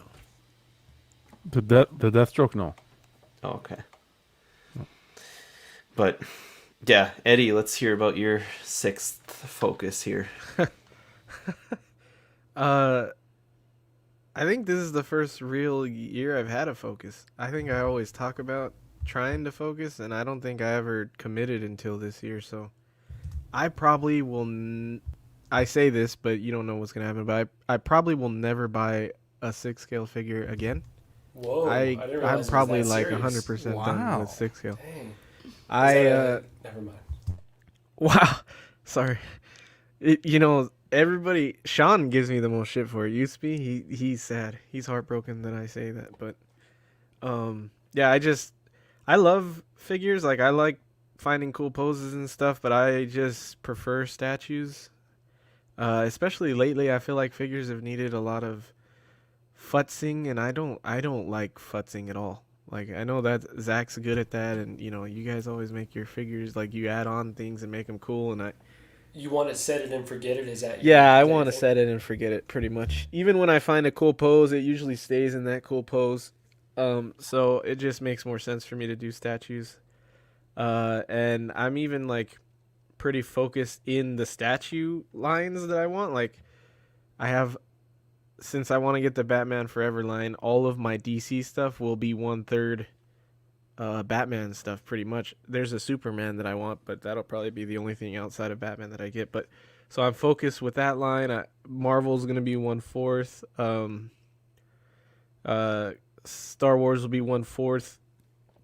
And then I'm gonna get some odds and end movie statues that I really like. But yeah, the only thing that I kind of like could see myself picking up again is small scale stuff. I haven't bought any small scale stuff either. But there's stuff that tempt me, like Mafex just announced a Terminator that I'm like, fuck, I want that. So I could see myself one day picking up small scale again. It's just right now I have so much money tied up in other stuff that I gotta be focused. But that's the only thing I see myself coming back to. And then obviously, yeah, Lego started last year and that'll probably continue this year. But I have rules for that too. Like I only buy a stream for Bricks and Brews, or a set for Bricks and Brews. So I do one a month, and that's my rule on that. And it's usually Star Wars stuff. I'm trying hard not to break that rule on that, but yeah. So this year has been the most focused for me of any year. Do you think that you'll run into issues with being so limited on that focus? Like you're gonna, because obviously with statues, space is always gonna be a thing. And when are you just gonna kind of replace and sell statues and keep that as a rotating door, or what do you? How do you see your end game there? No, I don't think I'll replace anything because I'm only grabbing stuff that I know that I really want. So I don't see myself like seeing something and be like, I guess I could get rid of that, and when the time comes. But the one thing I am like, it's harder to display statues, and you need like certain shelves and things. And me and Adriana, like Adriana's pretty cool with me collecting. Which is funny, like I give Marco a lot of shit, like Gigi just lets you do, like Gigi just rules over your collecting and that's it. And like I never had that until now that I'm doing the statues. I wanted to get garage shelves for the statues. Like I make them look nicer than they are, but I was telling Adriana about that. She's like, no. I was like, what the fuck? Hell yeah, Adriana. I was like, what the fuck? Set the record with Eddie's ass. I was like, what do you mean no? And she's like, they're ugly. And I was like, what do you... I'm like, I'm going to make them look nice. And she's like, no, I don't like them. And I'm like, what the fuck? Good for her. Good for you, Adriana. Good for you, girl. It's over now, Marco. It's over now. Yeah. Hate to hear it. But, yeah, it's just, that's the only things that I've come into, like, notice now that I'm getting statues. But I mean, I also told her, like, I have a fucking year until any of this stuff comes in, so we have plenty of time to decide how I'm gonna display this stuff. But yeah, that's the biggest thing. Damn, that sucks, dude. I'm sorry about your breakup. Dude, me and Adriana will be together longer than this show will. You were gonna say longer than Marco and I. I was gonna say, yeah, that's true. Wow. Wow. That was an attack on a lot of fronts right there. My God. Maybe this show with you on it, but other than that, I don't know what the fuck this guy talking about. I don't know, after the week we've had, I don't know, man. I'm excited for Eddie. I think it's crazy. Like when I saw you list all that shit, I was like, holy shit. And then you listed more shit, and I was like, holy shit. And then you listed more shit. I mean, you really like. It's kind of clean house, bro. I'm a kind of cold turkey person. Like, if I do something cold turkey, it usually sticks. That's the way I was with Pops, because I was super into Pops, and I stopped cold turkey, and I really haven't bought any. And so, it's actually a lot easier when you just pull the trigger. I think, like well, that sounded bad. It's a lot easier when you just like rip off the Band-Aid, I guess. Like, because now I don't even care. I used to think it's gonna be hard, and if when they announced the Green Goblin and stuff, I was like, fuck. But now I don't even care really. Was there a specific moment where you're like, I'm done with 1/6? Like it just all happened in one day, or it was kind of gradual? It was a gradual thing. Like I got in a couple third-party things that were like immediately annoying. Okay. And then some Hot Toys, I got them in, and I was like, same thing, like just little futzing things annoyed me, and I was like, I'm spending like $300. Like Mysterio, I spent $300 on him from Big Bad, and when I got him in, like I had problems getting the screw off to put the batteries in, and I was like, I'm fucking like doing this little detail for $300, man. Like this shit should plug in and it'll be fine. But yeah, just little stuff like that. I was like, eh. I hear you. I give Eddie big credit though for being able to do that. To sell everything and focus. That it takes a lot of what's the word I'm looking for? Cojones to be able to do that. It's tough. I've been flipping on that fence for a long time. I don't know. I've been dealing with Danny in this. I used to collect comics. That's how I started in this hobby, and then I immediately transitioned. Like I collected for years. Then when I saw statues, I immediately stopped the comics. Never looked at comics again, and just stuck with Hot Toys and statues. You saw that, dude? What happened? You lagged, and it said, "I immediately stopped the cocks." Oh, fuck. I'm glad it wasn't just us. I was not sure if it was just my internet. So it was just like, Because I knew that was a Flip it. bold-faced lie. He has not stopped the cocks. Jesus Christ! I'm sorry. You see, fucking. Make sure you unsubscribe to 165. He's so How can- close. Eddie He's chuckles, at like, I 91 was- right now. How can you subscribe to a channel you can't find? Anyway, so we're gonna go back to what I was saying about the comics. Fuck, where was I now? Now I'm talking about cocks. I fucking lost my train of thought. You were collecting comics for a Classic. long time. Yeah, I know. I stopped, and then the statues came and this and that. But I don't know. I just feel I got really in deep with Hot Toys, but I feel like the way they've been doing their business practices now, it's not my thing. And then Danny, we've been doing the comic talk, and it's like reignited that comic collecting. So I don't know. I've really been on the fence about getting, at least clearing up some of the 1/6. I know that right now I'm not interested in ordering any Hot Toys. There aren't any that I would be interested in ordering, possibly down the line. But I don't know. I'm on the fence there. I really want to get back into the collectability of an item. And when I say that, I mean more of like the exclusivity. Like, for example, you know what really got me was the other day I went to pre-order a comic book. And it was a popular comic book, a variant. And when I went to go order it, it was very limited. They had the time slot. You had to be there at this time, like you would a pre-order back in the day. And I didn't end up getting it. I got to the PayPal screen to pay, and boom, sorry, we're sold out. And that reignited that old school collecting habit that I had, where it was like, wow, you want to collect for that exclusivity, and you want that item that I want to be able to invest in an item and know that the funds are going to be there, that value will be there, and that's really in the comic book market right now, I find. Man, yeah, you got to get into the like The Mezco market, bro. That's just like well, yeah, Funko. It's like that. Yeah, I was gonna say Funko, like playing cards, even are like that. Like I have one of 6 that were ever made for a certain kind of playing card deck that I have. Or like, I know even sports cards are huge. I used to be big into baseball cards, and they have like a Topps used to have a high end brand, and it was like thick cards. And then they had certain editions of them, and then Rainbow was the most rare out of like 25 or something like that. And it was really cool. Like each pack only came with like 6 cards, 5 or 6 cards, but they were like the autograph stuff, the used jersey stuff, the things like that. And it was really cool, actually. Yeah, don't get those me wrong. things are nuts. Don't get me wrong. I still appreciate this product and this collecting statues and Hot Toys artistically. Like Sean did his unboxing yesterday of the DX07. And wow, it was like heartwarming because I remember getting it when it first came out. But then when you're unboxing the DX07 and you got a reissue around the corner, it just, I don't know, it takes away that feeling, that, I don't know how to explain it. But artistically, statues, I don't think you can ever take that away, because that's, you unbox a statue, that excitement, and I get what Eddie says sometimes. It's like, sometimes people don't want to necessarily unbox it live. You want to unbox it yourself. It's just because you want to have that moment and be immersed in that unboxing, and that you can never take away. But when you need some. When you have edition sizes of scratch that. 7,500, it's like, yeah, that's what it is. It's an itch. You're right. Yeah.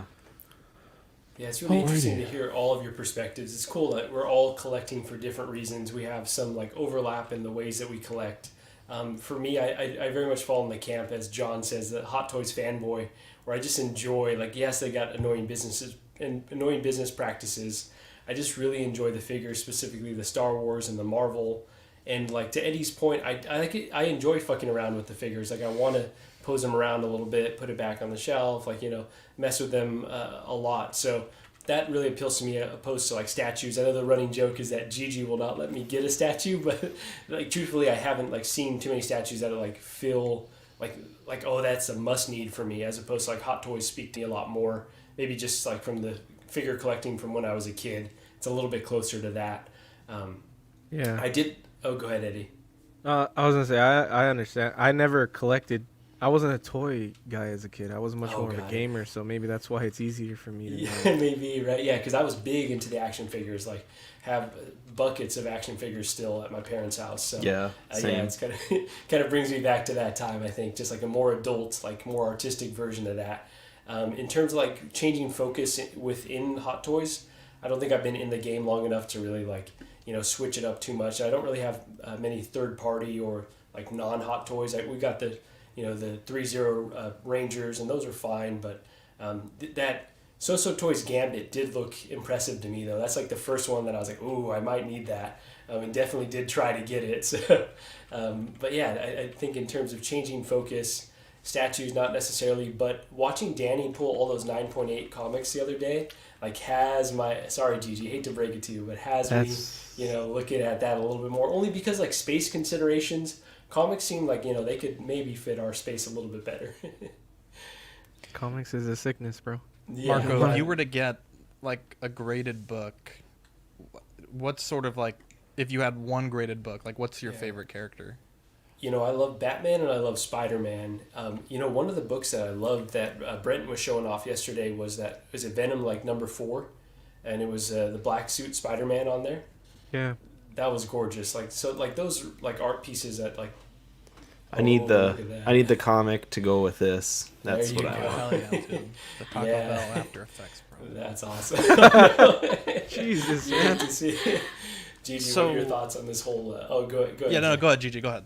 Well, first of all, it's not a running joke. That is true. Oh, it's true. Okay. No. Yeah, when we were watching the unboxing, that was a lot of fun. And he was like, "Do you think I should collect comic books?" Slow your roll. No. Oh, okay. No. It's an investment. And so, John, I think one other thing I'll say, John, to like your point of like you enjoyed like the thrill of the hunt and you missed out on that thing. I personally hate that. Like I was into shoe collecting for a little bit. I like recently tried to get Jordans that I missed out on, and it sucked. And I was like, Hot Toys is sweet in that like if it's coming out, I can get it, and I know that I can get it if I want it. And so that like speaks to me. I think I've gone through the whole trying to collect for rarity, and now I just want to collect for what I love. That's why Walmart has Hasbro figures. Yeah, there's. She let you buy Jordans? Yeah, right. She was not happy with it. That's like every week a new Jordan comes. Yeah, that was a scary hobby too. I was getting way too many shoes. You can only wear one pair of shoes at a time too. So. Dude, I only have one pair of shoes. You said Wow. Danny Lee at Ben Thomas just subscribed to 166. Okay, real quick, this StreamYard giveaway tool is kind of terrible. So I put a Google form in the comments. If one of our YouTube mods can pin that for me. That way people can fill it out, and I'll just have a permanent record of who entered. Brenton, earn the wrench. Yeah, Brenton or Ben, earn the wrench, please. Does anyone else have any changing focus things they want to add before we move on? I want to ask you and Dean, because you guys were, and I guess Eddie, you guys didn't really talk much, but like, does that rarity thing ever bug you guys? Like, do you have something that you go to? Like I said, like playing cards are kind of that for me to to have that thing where I have that exclusivity feel to it, I guess. And then like Marco was saying, Hot Toys, I just want them, so don't mess with that. Cuervo? Someone ban Cuervo, please. Who is this? He said Zach looks like he only has one pair of shoes. Oh, yeah. How dare you, Cuervo? Bro, that seems racial. That actually does seem kind of racial. I mean, there's things that I have that I think are fairly exclusive. I kind of got into sketch cards just a bit, because those are like artists are sent, let's say 50 cards, and each sketch is literally a one of one. There's some books that I own that are like Ultimate Fallout 4. That's not necessarily like the most exclusive book, but it's not a ton of people have it. And even like the Hobbit book that we just got graded, like there's only at that grade or higher, I think it's less than 50, and there was probably tens of thousands of those comics printed in the late 80s. And I guess even with statues, right? Like, I guess some of them now are kind of like in the thousands, but Like I have a statue that's an artist proof that was sent to the studios for approval. Some of the statues I've owned are like out of 500 or out of 1,000. So, you know, I guess there is that. It is nice to own something that is a bit more exclusive or has a number for like on it. But I mean, I guess I think like sometimes I clash with John because I feel sometimes like he's really excited that when things are super exclusive, which I think is fine, but I prefer things that are, available to get. Because, I know John was mentioning like, I didn't get that one comic and it kind of was exhilarating for me, but I think it's kind of fun when it happens every once in a while. Like you get that rush to try to get something, but I mean, when you're constantly trying to get stuff and you're just constantly getting stuck at the checkout screen, it's exhausting. It's exhausting. Taking those L's is the worst.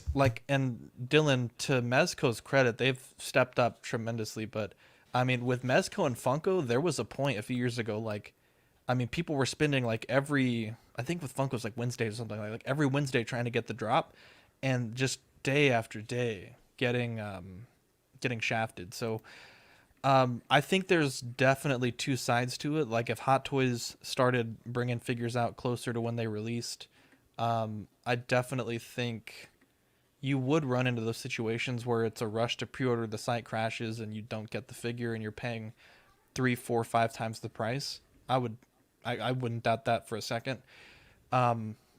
If you're lucky and you get it, it feels great. But if you get stuck on the outside looking in, it really fucking sucks. Dylan, I'm sure you could probably speak on that more, but it's high highs and low lows. And yes, to me, yes. I'm the dangerous one with that because I'll like rage buy something, like just out of spite. Like if I missed out on Mezco's Onyx because that was when I was first starting to figure out how to handle their drops, and I missed out on him, and I rage bought 2 in the aftermarket, overpaid the shit for them. And I was just so pissed that I missed out on it. And so like for me, I'm dangerous with that. I have to really try hard, I feel like. Otherwise I have to try and have a different mindset. But so Dean, you have no problem going to the aftermarket, Dylan, if you miss out on something? No, I do, but like if it's something I want like that, then I get emotional and I have to control myself. Cuz like that I didn't want for the exclusive for it being exclusive. I wanted it because it was fucking awesome. Yeah. At the time, it was like their version of the '89 Batman, and so I was just mad about that. Whereas like there's certain playing cards that will drop, and a lot of them are done over like Kickstarter, like on a certain date and time. They'll drop a Kickstarter exclusive. Only 150 are going to be available, and they'll just go like that. Kickstarter's terrible for that. It's a terrible system for doing kind of add-ons like that, and I'll miss out on it then. And for a lot of times things like that, I'll be like, well, that sucks. There's nothing I can do about it now, and then try and see if I can snag it again later on. But Dean, what about you? Yeah, I mean, if anyone says they don't care if they have something exclusive, they're probably lying. But I don't actively seek it out. I don't give a shit enough. Like, if I have it, cool. If it's something I want to collect, I just buy it. It doesn't matter if it's exclusive or not, or rare or whatever. Like, it's just the hobby's already exhausting enough to want to throw that in there. But I could also see like where John is coming from. It's like, look, I spent a lot of money on this thing, and I think it's bullshit that it's getting reissued or re-released and now everybody can have it. Like, I get it, but that's not why I personally collect. So it's like I want to think because I enjoy it, not because I feel elite or whatever exclusivity brings to you personally. But you do feel elite regardless, right? I mean, I am better than everybody else, so like. I was gonna say sometimes I get like those kind of, for the most part, Dean, from knowing you over the years, you don't seem to care a ton about that, but you do find pride in collecting things that a lot of other people don't. So like, I know like with your Final Fantasy things, like some of those niche things in that, like that, VFJ cockpit, right? That's not super exclusive, but like not a ton of people have things like You that. said so. the cock so hard on that one. You said the VFJ cockpit. Yeah. Jesus. Yeah, or like something like my, and this is not even like a rare figure or anything, but the armored Batman from BVS, a pretty expensive figure now. Like, and that's like my favorite interpretation of Batman. So if I was gonna own a Batman, that would be the one, which it is. I wouldn't want to sell it because I know it's going to be hard to get later. And it's like, well, I already have it in my collection, so why would I get rid of it now? You know what I mean? Like, obviously, I want it, and I'll probably want it later if I do sell it now. So I'll just keep it, you know. But again, it's not even like a rare or exclusive figure. It's just like hard to get. So, but I don't like also like take pride in it. I don't post it everywhere. You know what I mean? So I don't know. I think that was a great discussion. Also, Absolute Yeah, Irwin way to says, go, love Tyler. this talk, guys. All collectors go through this with changing times, focus, and life situations. I remember, actually, just going back to that briefly. Dylan, go back and listen to it. He really emphasized it. God damn it, Fern. I remember there was a time last year, and I had that moment. I was like, you know what? I'm going to sell most of my 6-scale stuff. Like, there's shit I need to purchase, and I just want to kind of clean house a bit. And I did, and I made a really solid chunk of change, and I was able to do like a bunch of shit that I needed to get done. Like Victoria was needing a new computer, got that taken care of, you know, kind of bought some statue stuff, and I don't know, it's just nice to kind of, I don't have like the greatest savings, you know, like cash, but like in a way I feel like my stuff that I collect typically appreciates a bit, probably more than if I was to put it in the, yeah, what is that? And Never so heard of it. I was able to make more money on everything that I sold than I paid for it, and put it towards things that we really needed for our family. So that was kind of nice. And real quick, I did ask Yeah. Eddie too, because Eddie didn't talk really much about like the exclusive thing. Like, do you have anything like that, Eddie, or that you've had before? Custom stuff is pretty exclusive, so I think I get my exclusivity from custom stuff. Some of the stuff that I'm ordering now is kind of more exclusive. Like 1/3 statues, they just make less of. It's like if a normal statue from Sideshow is like 5,000 or 7,000, a 1/3 from Prime One would be like 2,000 or under 1,000 or in the thousands. So they're kind of limited, but the custom stuff is really limited. There's like less than 100, so I get my exclusivity fix there. But I think it also depends on what you're collecting, where the exclusivity matters. I don't think exclusivity matters in Hot Toys. They're always gonna go up in price. Like, I think in Hot Toys, you can make as many as you want. The figures still sell out, and they still go up in value. I see the need for exclusivity a lot more in statues, because it will affect the value tremendously, and it will sit for a long time just because I think less people get them. The community is smaller, so I agree more with John on the exclusivity when it comes to statues. In Hot Toys, I don't think it matters that much for it to go up in value, so that doesn't bother me at all. And then the same with like small scale and stuff. I mean, those aren't super exclusive because it's an even bigger community, and yet when those sell out, they're still worth a lot of money. So it's like, because Mesco's not making only like 500 of that Batman or whatever, you know, they're making like thousands, and they still sell out. So I think it depends on the thing you're collecting when it matters. Walton says, doesn't Hot Toys eventually re-release figures? Oh, Walton. Here we go. How long do you have, Walton? Yeah, they do. It sucks. Have you guys seen the Halo trailer? I can pull it up if we need to, but the Paramount Plus Halo TV show trailer dropped. I believe it starts streaming Thursday, March 24th. Have you guys seen it? Do you guys want to watch it, or do you want to talk about it if you've seen it? I'll watch it because I haven't seen it yet. Okay, thank you, Andy. I have my thoughts about it. I don't know how I feel about it. I might feel the same as you, Zach. That was it. That was it. That song choice is awful. Yeah, it you're is. not wrong. I will say this. I'm excited. I have hope.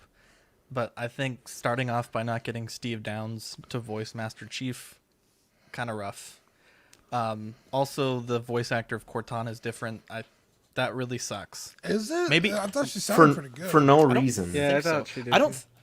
No, I mean she sounds fine, but it's also like we've had the same Cortana voice actor for, since 2001. Yeah, but Cortana also turned into a psychotic bitch, so who cares? You're also not wrong. Spoilers. I really hope That's your fault. they don't rewrite a lot of the Halo stuff because I think that lore has been pretty concrete for a while. Yeah. For the sake of a TV show, because the Spartans were kind of built to put down insurrectionists, and it just was really convenient when the Covenant attacked, and they're like, oh, by the way, we have these super soldiers. But I am excited. I think it sucks. Dean, you mention this all the time, but it's like now we have to buy another fucking streaming service. So if anyone wants to hit me up with that password, that would be great. No, I'm just kidding. But I'm excited. March 24th, not too far away, and it'll be interesting to see if they do the weekly drop or all at once. Johnny mentioned it can't be worse than Book of Boba Fett, so that's a pretty low bar. I guess we'll find out tonight how bad it's going to be, but I'm not looking forward to it. Yeah, if anything, I'm just gonna wait till it's all out, buy Paramount Plus, binge it, and then cancel because I don't know. I also don't know if I like Halo enough to really care. Oh, I'm so excited. When Halo was like my childhood. I don't know if I know I've said it on Small Talk before, but my buddies and I used to enter tournaments and shit like that. I played it so much back in the day. Oh, for sure. To get neckbeardy about it, there's two complaints. It's the voice for Master Chief bothered me more than the voice for Cortana. It was the look for Cortana I didn't particularly like. They could have easily just digitized her and made her look how she does in the game. I don't really get that a ton. Probably just make her more personable. For the average viewer, not a neckbeard. Two things I did like was the elites. They looked very good. Yep. I think they did a good job with them and kept them fairly main or close to the material. And then Master Chief's suit in certain spots in that video, it looks really good, and then certain ones you're like, what did they do to it? Nice little cosplay. Yeah, right. And like certain times it looks good in that, but certain times you're like, what the hell? But yeah, it's mainly his voice that does bother me. It's odd, and I understand it's hard to make a TV show too about someone who doesn't talk a ton because he really doesn't talk much throughout the games. But they blew it by not like throwing out some sort of like I need a weapon like moment and then just end it there or something like that. That was really easily. Yeah, I hope I don't want to. It's gonna suck. Just say it. Just say it. I'm like, don't get me wrong. I like Halo. I would go as far as to say I love Halo. I think the whole lore has gotten muddied up over the last I think once Bungie stepped away, it's gotten real fucking messy. So that's why I was saying I don't really care about if this is like really good or bad because to me, Halo got kind of ruined a long time ago. So even if this is like kind of shitty, it's like, well, like, I mean, how much shittier could it possibly be? It was because it's not like this is the first Halo movie, TV show we've gotten. It's about like 10 years too late. At least this one has Master Chief in it, though. Yeah, I mean, you're not wrong. Well, one of them did, but he kind of just made like a late cameo. Yeah. But yeah, you're not wrong, Eddie. Yeah, because the other ones, that's what I didn't like about the other ones, is he was only in it for a little bit. It wasn't about him, it was about the fucking, I don't know, the chick or whatever. It's almost like the Godzilla movie where it's like once Godzilla pops on screen, they cut away. It's like, I came here to see Godzilla. Yeah. What the fuck? But I feel like in those instances, it kind of worked because I don't think you could do Master Chief justice on screen. Even this, I don't think they're going to get it right. Master Chief is this huge, imposing, Yeah. fucking like Beowulf, like greater than man. You know, It's his presence that sets the yeah. And I'm just again, I'm kind of just like, well, like even if it sucks, like I kind of expected it. So I have a pretty big nitpick, and I wonder if any of you guys picked up on this. Sorry, Eddie, maybe you can comment on this, but the coloring for all of these like CBS, Paramount, CW shows, why is it always like weird? Like it just looks cheesy. Like for whatever reason, the color grading that they choose just makes it look like it makes it look like a knockoff for whatever reason. Or like low budgety. Yeah. Low budget, exactly. Yeah, probably because it is. Yeah, good fucking point. Yeah. The blood really bothered me. The way it looked so bad. Like if you go back and watch season 1 of Game of Thrones to the last season, it's fucking night and day because the budget got exponentially greater. So I feel like if this does, I feel like if this does really well, the budget will get so great that we won't have that issue. But I think you're onto something, Marco. Yeah, that we'll see. There's supposed to be a movie like in 2007, and it hit like production hell at some point. But that was Gigi's question. Is this a movie? Is this a show? She wasn't. No, sure, that's a show. TV show. That's a TV. Well, Paramount Plus streaming show. There you go. Let's see. Ron Perlman speaking on Hellboy 3 possibilities. Am I eager to do Hellboy 3? No, I'm 71 fucking years old, but we owe this one to the fans, and we should give it to them because it would be an epic conclusion. Obviously, nothing's set in stone yet, but the actor expressing interest in reprising the role is exciting. Also, didn't realize Ron Perlman was 71. He looks great. Eddie, you're a big Hellboy fan. I think you might have been excited for that. Our movie of the week was A New Hope or Star Wars. If you're watching it back in the day, the Imperial forces under orders from cruel Darth Vader hold Princess Leia hostage in their efforts to quell the rebellion against the Galactic Empire. Luke Skywalker and Han Solo, captain of the Millennium Falcon, work together with the companionable droid duo, wow, that's a lot of words, R2-D2 and C-3PO, to rescue the beautiful princess, help the Rebel Alliance, and restore freedom and justice to the galaxy. This is probably, at minimum, in my opinion, probably top 5 movies of all time. You know, from the films that I've seen and what I think. And it's, I know we've talked about it a lot, so I probably won't really touch on the things that we normally talk about. But it's amazing how this movie has changed over the years. Lots of additions have been added, and I mean, for me, the only, like, I watch all my movies digitally with the exception of this one. I have the Harmy trilogy, the despecialized, and so that's how I was able to watch it for movie of the week. And such a fucking banger of a movie. Probably this trilogy for me growing up was the most influential trilogy. I mean, I was like a kid and just fucking walk around with a lightsaber on my belt like all the time when I was like 6. And we used to have this like playroom in our old house, and it was just like a huge like garage that was converted into like a living space, and we would just fucking go crazy, like flipping and shit and playing with lightsabers. And I'm shocked. I feel like I thought we had done this movie before, but I guess we hadn't. But this is a great pick, and you know, it just hurts me to watch like the Disney Plus version and all the weird like special effects edits that were added. And I guess you have to respect it because that I guess may have been George Lucas's vision for the trilogy.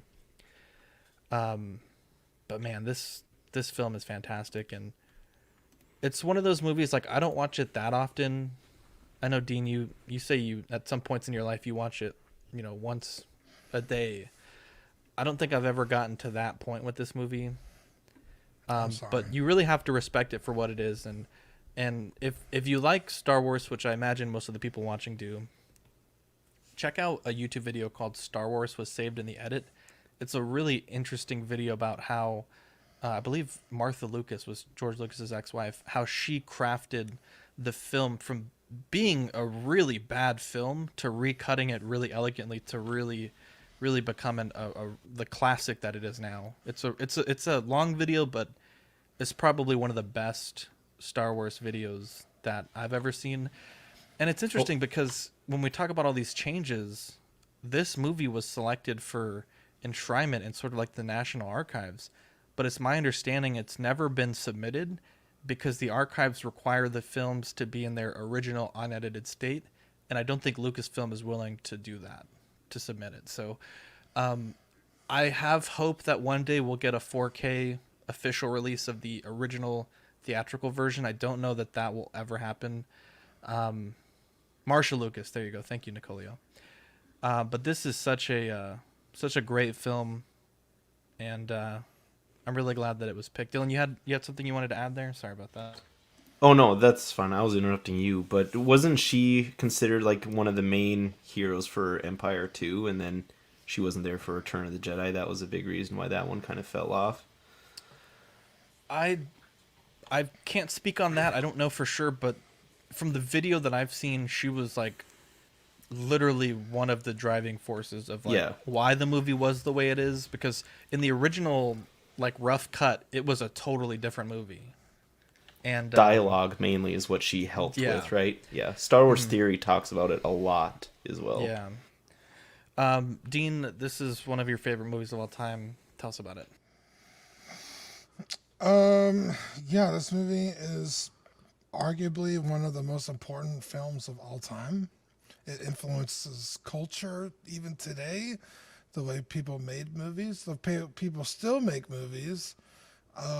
The technology that went into making the film has birthed industry upon industry. Yeah, this movie, I don't think you could say enough good things about this movie. It's a near perfect film. It definitely has its issues just because of its age, but I mean, it's so easy to look past how charming and lovable this movie is. Great villains, enough mystery where you're like, guessing around, certain corners, and it's just a beautiful fucking film. I'm with Zach in the way I when I watch this movie, I choose to watch the Harmy despecialized version. Just exactly the way it came out in theaters is the way I like to watch the movie. I'm not huge on all the added bullshit that Lucas put in. Like, I don't know. Just to me, it takes away from the film. What added it's stuff perfect. are you guys talking about? There's quite a bit. You bit. have to ask that. You've never seen the original movie. Jabba the Hutt is the but most I just obvious don't pay one. attention to So that awful. stuff. So let me see if I can. Yeah, let me see if I can find a. Jabba did look really bad. I was watching it on Disney Plus, and I was like, "What?" They've redone it too, right? Well, no, that's the updated one, Eddie. Jabba was a human being right away. Yeah. So Eddie, this is. But that's not even in the original movie. So these are a list of the changes that they've made from the theatrical to the main one. Shit. And I mean, they're simple things like, adding when they first get to Mos Eisley, the camera's kind of blocked by that giraffe-looking thing, and then all this. It's just like, it's kind of hard to like go into every specific thing, but you'll see little creatures cross the screen. Yeah, you'll see like that. random creatures that come out. You can I tell. can send you. The cantina scene has like random monsters like taken out, and They take the one's wolf put out. in. The wolf was like my favorite for the longest time. Yeah, it's really weird. don't belong. And it's like R2-D2 hiding behind a rock. Like they digitally put in a rock in there. It's fucking weird. But the Jabba that we see now, though, is the second iteration of it, though, right? It's like the fifth or some shit. Okay. Oh Yeah. So this whole scene was added, like different color grading. Yeah. And didn't they make Greedo? Didn't they make Greedo shoot This first whole or something? thing added in was like a whole extra scene that wasn't there originally.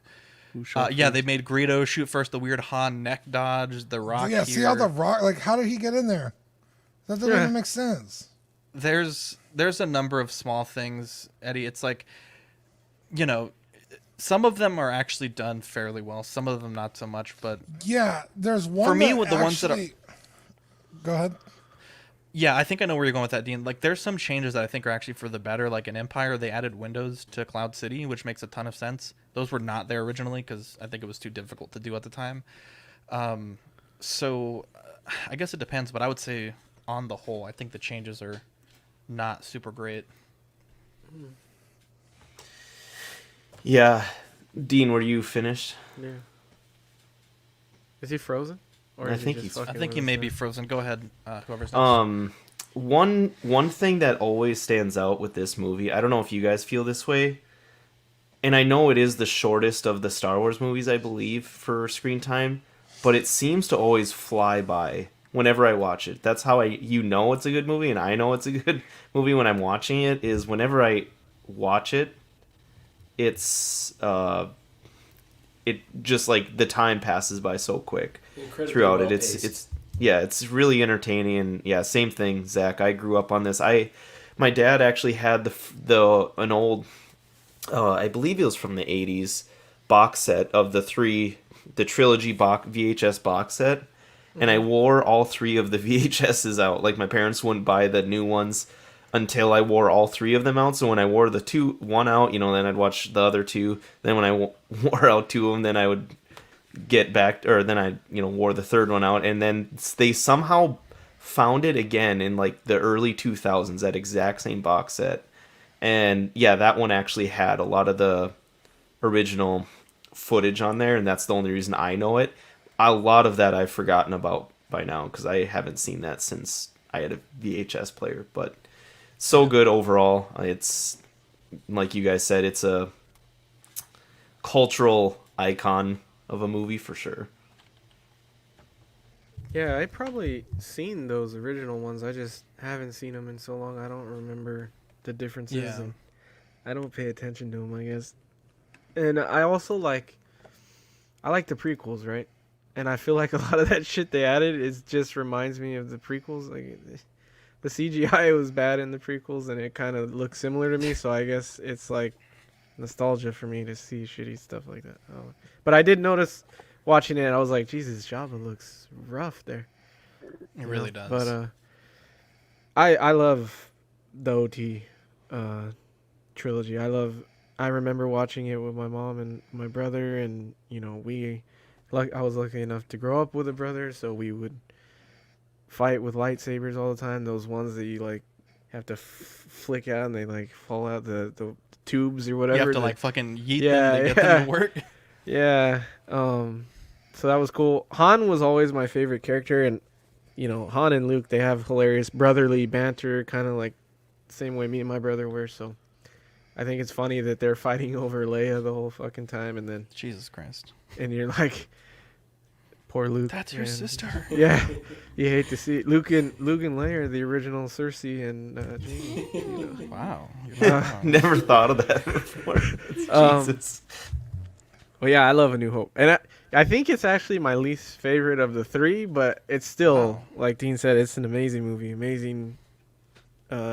in history, and it did change the game for everything, and so I love all of those. Next, John. Yeah, Star Wars like revolutionized, I think, the film industry. I think that who doesn't know what Star Wars is? Even if you don't know, sooner or later you will. Look at him now. Now he's going back in time. Yeah. But yeah, like the first time you see Vader and how menacing he is, and you see him do the use the Force and the Force choke, and how powerful he is. The Cantina, seen the Millennium Falcon for the first time. I'm gonna go into my favorite part. IMDb 8.6 out of 10, and 92% on Rotten Tomatoes. It's not too bad. That seems incredibly low. Way too low. 92%, really? 1977 this bad boy came out. Yeah, this made, I don't know. I could watch this over and over and over again. And you know what I liked? What they did on this last, I'm going to give a spoiler, episode of the Boba Fett, is how they kind of tied in A New Hope. You know when Han, Leia, and Luke are in the trash compactor? And then they tried to hold the walls of the trash compactor. Han's like, oh, pass the booster or whatever it was. Like we didn't really know what he picked up. He picked up that long rod, and to prop up the walls. If you look in Mando, when Mando was with Pro Model and trying to fix up the Starfighter, that's what they pick up. They pick up the same piece. They came out and said it's a cryogenic. Hated that, bro. Cryogenic. What was it? Cryogenic density combustion booster. I thought that was a little nice little homage. Everything about that, bro. That shit pissed me off. That episode was amazing. Little drug out. Nostalgia, Zach. Yeah, Zach has no it's nostalgia. there's a point where it goes from, being nostalgia to like just being overwhelming fan service, and bro, I think that was it's cool. too much. It was too much for me. Like in that 1 20-minute scene, you had like the pod race area, the wizard, like the someone fucking saying, stick thing, Anakin Starfight. Like, I mean, bro, I was expecting fucking Max Rebo to pop out of the corner and fucking, For me, like saying, you could. Zach, that's like saying it's too much foreplay. That's not a thing, bro. It doesn't exist. You can. It's not you can enough. say a lot of things. You're about, not wrong. You're not about wrong. the Boba season so far and how I think, but that last episode, man, that made a huge difference. But Goes yeah, to show in what regards, people want, though, right, John? Like that gave the people what they wanted. They wanted that. I think so. It's not only the nostalgia because we were getting nostalgia. We were getting the nostalgia in the Boba Fett episodes as well with the pit and so forth. It was just, I think the way the episode was executed and whatnot. Anyways, we're not talking about that. But A New Hope, beautiful, great start to what became the best franchise in movie history. All right, Gigi, you want to go? So I actually didn't grow up with these movies, and I mean I had a sense of who the characters were, like the guy with the breathing problem, but That's why it's amazing. Okay. That's why it's amazing. People that don't know Star Wars still know it. But I didn't start watching the That's movies Dean, not until Marco and Jesus I started. Christ. Too It's far. apnea, bro. His machine's on back order. Come on, bro. Yeah, I didn't really start watching the movies until Marco and I started dating, and I knew, and you loved me because I allowed him to mansplain to me what the movie was about. Wow. And I'm kind of glad that I didn't grow up with these movies or saw these movies, when the original or whatever, because it sounds like a lot of you can tell the difference between whatever. Marco even tried to show me like, oh, do you see they like added this with CGI, and I was like, I don't see the difference. And he was like, just kept rewinding it, and he was like, do you see it? I was like, I don't see the difference. So, but I like the movies, and so I really You enjoy like them. the droids, right? Was your favorite They're my part? favorite. Okay. Mhm. And I mean, as a Mexican, I knew who Chewie was and Arturito Wow. It's was. not CHUY. I hate to break it to you, but it's not Chewie. Latin, bro. Yeah, this. So we just did rewatch this recently, like, and it is incredible how well this movie holds up, even with the added additions that are annoying. Like, it's just such an incredibly well done movie, and you do like, even if you separate like all the emotional attachments you had from when you were a kid, like, it's just so well done. Just a really simple story, but just so beautifully crafted. And I will say, Dean, I know we talked about like the flea markets and getting figures in bags and Ziplocs, and that's like one of my early memories of like watching Star Wars and then going with my family to the flea market and getting like a bunch of the figures in like a Ziploc bag, and like those were some of the first figures I ever had. And so I got a lot of love for this movie and obviously all the trilogy. Hell yeah, my guy. What a golden few years for like cinema history, because like Jaws was 2 years before that. I think Alien was right in there. Oh, gosh, too many bangers. Can I Yeah. ask another noob Star Wars question? Even Please. though I grew up with it. The Han and Greedo thing. Yes. Where do you guys stand with that, and like why is that such a big topic? So in the original cut, Han just fucking blasts Greedo across the table, and Yeah. I guess when Disney, I think it actually was before Disney when Lucas Way kind of started before. messing with that. Yeah, it was. It's before. been changed like quite a bit. Like I think originally they both shot at the same time, and No. then Han. In the No, Han original shot- cut of the movie, Han just shoots. No. Greedo. What I'm saying, the first change, like Oh, when it okay. started changing, Oh. they started changing it to where both shot at the same time. Then Han shot first. Then Han did like a little goofy neck dodge. That's the I think he war. does that in this one, in the Disney. I kept Yeah, he pausing does, it and like yeah. trying to see, Yeah. and he He was does like- kind of like his head goes like that. Yeah, It hurts my soul to watch that. Yeah. Now, Yes. the reason why they changed it, I think Lucas has been on the record saying like Han wouldn't just cold kill somebody like out of nowhere. It was very out of character for what he wanted Han to be for his character. Like he would only either shoot in return being shot at, not just straight up, blast someone. Which is not the case. He's a scoundrel. That's why fans like it. That's why Luke is in all white, Darth Vader's all black, and Han Solo is wearing black with a white shirt. Damn. Han Solo's not supposed to be another fucking Luke Skywalker. He's a fucking criminal. Like, he just is. So, like, yeah, it's really stupid. It's really And I dumb. think Disney kind of, for all their faults, I guess, in Solo, they kind of rectified that mistake just a bit when he shot Beckett. Yes. He shot him first, yeah. So that was, like, the theater got a big applause when that happened. People were really excited about that, so... Marco, Gigi, let's hear about 1/6 Fix. You guys have finally, thank God, made it to the audio platforms, which is really cool. Tell us about your channel. Tell us about your podcast. Tell us about what you guys have recently put up and what you're planning to put up. Yeah, thank you for having us on. I'll tell everyone about the channel, and then Griselda will fix whatever I say, right? She loves to interrupt and correct me. But yeah, so we really started this podcast because we wanted to get a perspective of, she hated my collecting and we wanted to talk about it in some type of forum. And so yeah, we just started chatting, and it's kind of evolved into, we did our first live, live stream this weekend. And so that was a lot of fun, and something that Gigi was really hesitant to do, but I think we want to do a lot more of that. So we've got the podcast together, She Said No podcast. We'll have some live unboxings and live streams coming up. We do want to have you guys on for the 10th episode, which is fast approaching, and doing a live stream for that. So that'd be amazing. We are on Spotify and Apple Music. We received that request for quite a while, and we finally got it up now. So, Gigi, anything else? Oh yeah, finally. Anything else you should say? No, you summed it up Wow, very that's the well. first time that she's not correcting me. That's that's incredible. But yeah, we're just having a lot of fun, and yeah, thank you all for all the support. We were paying attention to the chat, and y'all are beautiful for everything you've said and done for us today. You'll love to see it. We're 4 subs away from the giveaways, so if you guys want to subscribe to them, I'll drop the link again, and we'll see if we can do this drawing tonight. I guess worst case, if we're close enough, I guess if you guys are cool with it, we can run the drawing. I think we did a great job tonight. But Dean, before we get into that, let's say thank you to the sweet angels that keep the network going.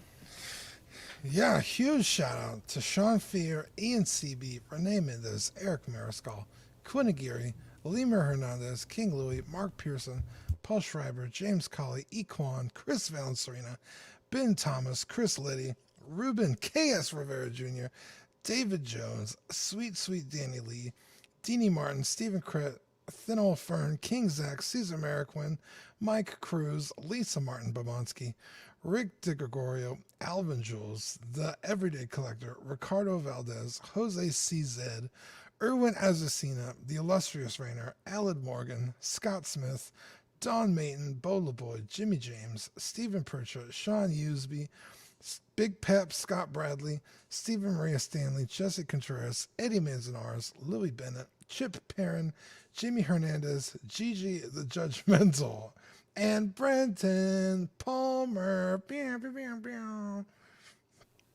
Bunch of angels there. Thank you guys so Gigi much the for your Judgmental, really. I asked her, I was like, how do you want me to put your name on the sheet? And that's what she said. That's what she got. For That's February awesome. Patreon benefits, we have Oxfather Gandalf sticker and the Pete Aragorn sticker. We also have the most limited sticker we've ever made, Dean. The Spider-Man, only for the $25 top tier. I only have, I think, 1 left. We already have these all spoken for. And if you're in Patreon and you want to support our NFT project, we have a holographic Dopey Duck sticker. All you have to do is check out the latest post we made on Patreon. Just join a Discord that we set up for that, and I will send you one of these. Look how beautiful these look. This is so cool. Gorgeous. But yeah, so there's a chance to get up to 4 stickers this month for February. In March, we have the Hollow Pose Wars sticker. And we also have an unannounced sticker. We're kind of thinking it could be a small talk sticker, Dylan. I think there's been some request for that. I know we also haven't made a Lord of the Rings sticker yet, And I guess apparently in the chat we also have a request for a pancake and Kevin sticker, so we might need to get the license for pancake. I don't know how that's gonna work. Who's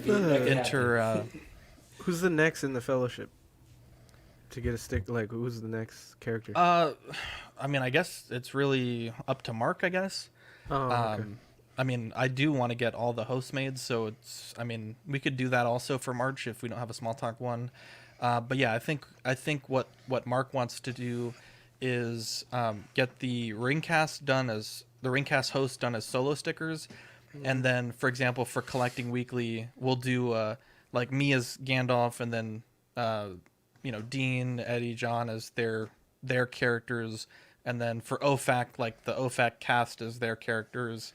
That way we're not ordering like 20 stickers. It'll be, I think, the ringcast host, and then like a kind of a group photo with the logos. So cool. I think that's our sticker project for the year. So we are going to Jesus Christ, Badfish says, when is Eddie releasing his, I think it's actually Dopey Dick, not Leaky Dick collection. Leaky Dick. Jesus Christ.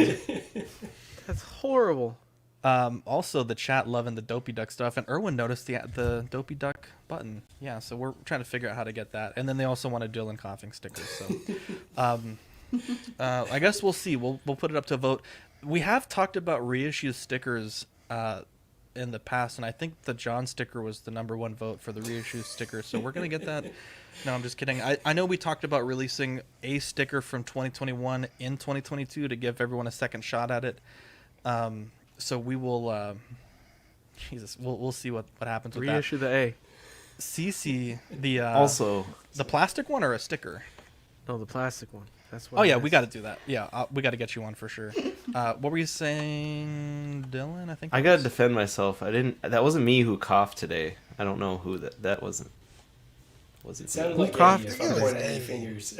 Wow. That sounded like an Eddie cough. Why would you? All I know is. How do you know what my? How do you know what he coughed? Yeah. Jesus Christ. Dylan's my doctor. Wow. So stay tuned for that. We have 3 tiers rather. The Sweet Angel tier, $5 a month, is stickers sent straight to your door and access to Ox After Dark replay. Certified Crispy at $15. It is figure fix assistance and a certificate and all the benefits of the first tier. The What a Guy tier is $25. It's an 18x24 silhouette poster on the first pledge. Doubles of all the stickers we send, and in this case, if you join, we'll send you a Spooderman sticker. Because I mean, look at how vibrant the sticker looks. Okay. Who would have thought my beautiful art would? So cute. This great. is fucking modern art, bro. Yeah. So if you guys want to join that, I think we had never turned any of my art into a sticker. Just throwing that out there.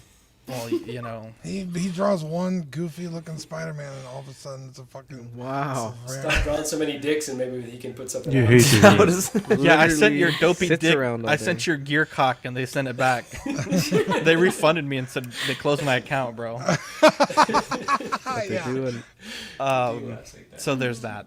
Our YouTube channel members, we actually had quite a few people join today.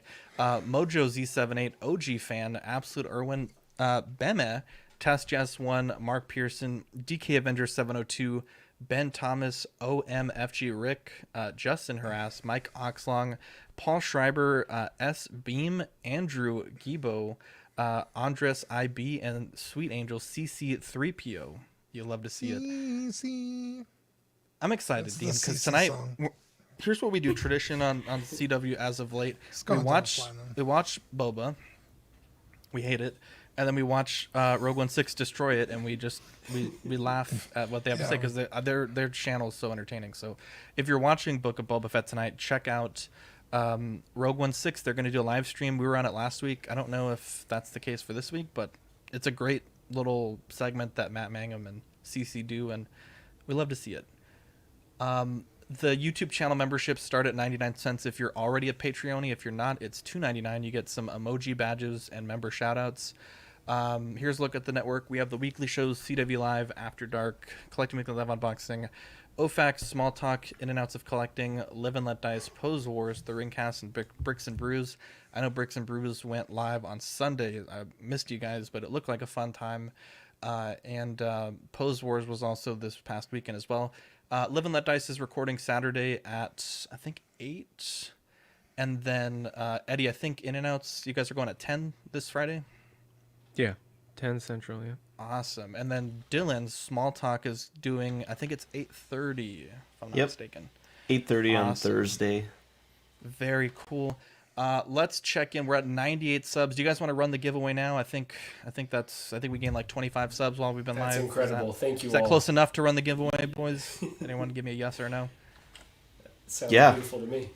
All right, let's go ahead and do that. So the reason why I want to run it tonight is this StreamYard thing is awful. I don't think most people saw the Google Forms thing, so we're going to try it here. So let's do a draw, and let's see who wins. And if CW wins, we'll just... it's going to be Mike Oxlon. Come on, Gigi, let's go. Why does Erwin want... Oh! It was so close. I thought it was going to be John. I like the way the little confetti, that's so cool. Yeah, that is cool. Wow, good job, Tuk. Tukatri, send me a message. I think we're on Instagram together. Send me a message, and I will I'll order you that gift card.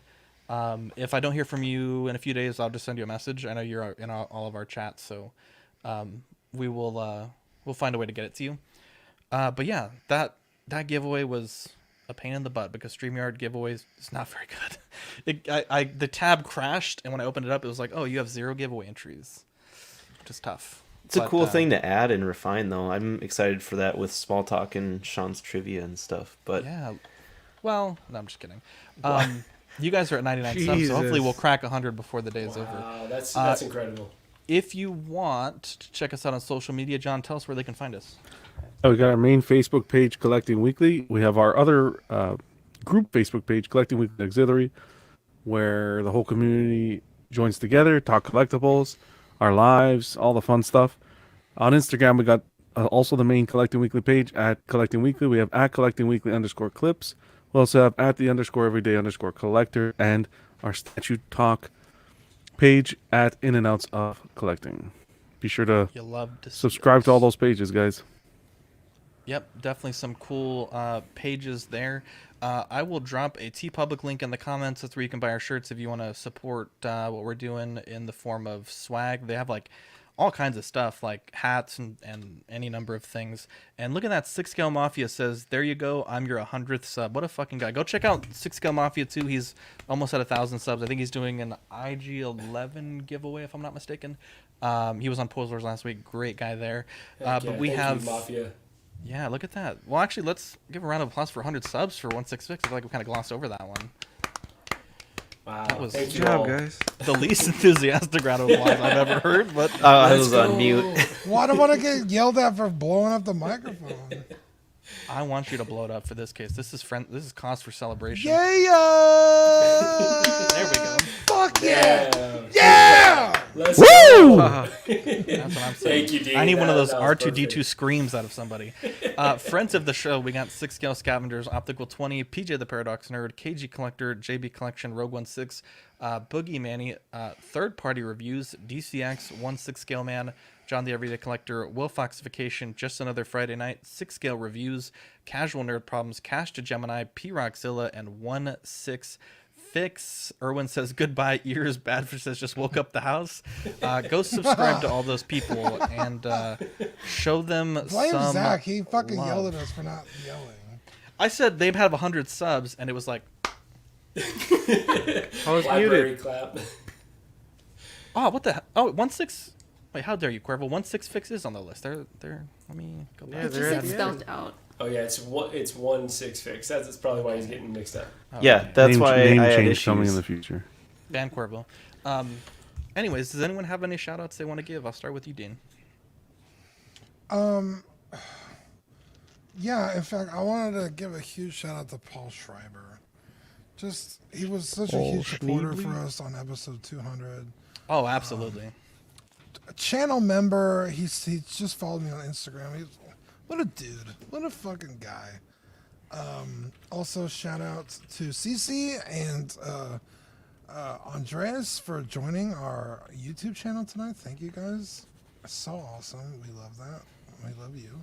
And shout out Marco and Gigi for being here. What you have blessed us with your presence. Thank you so much. No, we are honored to be here. Thank you. And that's all from me. That's all. Huh? I'd like to give the regular shout out to everyone who tuned in tonight to the show, show support in the community, the comments on Facebook, the comments on all our social media. Thanks, guys, for the support. We wouldn't be here without you guys. So, Well, thank you. John wouldn't be here. Thanks. Jesus Christ, Civil War part. Thanks, Marco and Gigi, for coming on, man. I didn't say it when we were talking about your guys' channel, but I rarely see stuff that's new on YouTube. Most of the same shit is recycled, and I think when I saw you guys and the way your banter is, and it's fresh, and I like it. I like the idea of it a lot, and you guys are, cool as shit. Obviously, it's very organic, and it's not a fake show, and I like that when I see stuff like that on YouTube. So, very authentic. I appreciate it. Well, Yeah, Eddie had something nice to say. Fucking clip that. We gotta get one of those slides of friends of the show and get you guys as the first one for small talk, because we're slacking on that. We don't have enough We don't have enough friends. I could just send you. We have no friends. Slide. I mean, if you want. But yeah, thanks Gigi and Marco for hopping on. Is that you guys? I've said this last time I think after the show, but you're just pleasant human beings for sure. And don't forget Pancake. Shout out, and Pancake too. Thanks, shout Mario. out to the chat. They're hilarious tonight, as always. Always look forward to that when doing small talk too and distracting me. They're a fun time. They made me laugh a lot tonight. So shout out, chat. Well, thank you all. Much appreciated. Shout out to Zach, Dean, Eddie, Dylan, John, I guess. But no, you guys have been like incredibly supportive. John is still not over when I first came on and started talking shit to him. But I don't know what I'm still doing here, man. But you guys are incredible. Shout out to Tukathri for winning, and Mario, thank you for that. And thank you for Mafia for becoming our 100th sub. And thank you for everyone in the chat. This was just it meant a lot to us. So really a great night all around. Gigi, do you want to give any shout outs? Just to all of you guys, thank you for putting up with Marco as much as you do. I know he fucking talks a lot. Jesus. And you think it's just for the show, but no, he talks I wake up and he's already asking me questions. I was like, dude, let me finish my coffee. Shut up. Gigi, I gotta ask you. This is gold. After Pose Wars, when he pulled off that pose, did he not shut up about it the whole night, or give me the Pose Wars? I was, I keep him grounded, maybe too grounded, people would say. I'm like, okay, you still ain't shit. He felt like a Viagra with That's right. a Viagra pill with a face. So I had to text that to him. I did text that to him. But yeah, I'm like, okay, yeah. Oh my God, yeah, that's so cool. Just got to let him have I think she got annoyed that it was Tuesday and she woke up and I was still looking at the picture this morning. She was like, bro, get over that. That was fucking Saturday. Let's move on. But Jesus Christ. The chat's asking for you to hold the Pancake. I don't know She's if that's a possibility. sleeping. Oh, poor Pancake. That's how Michael Jackson held the baby over the railing. She's sleeping. Wow. I did want to briefly talk about one thing, and it'll probably bring the room down just a touch.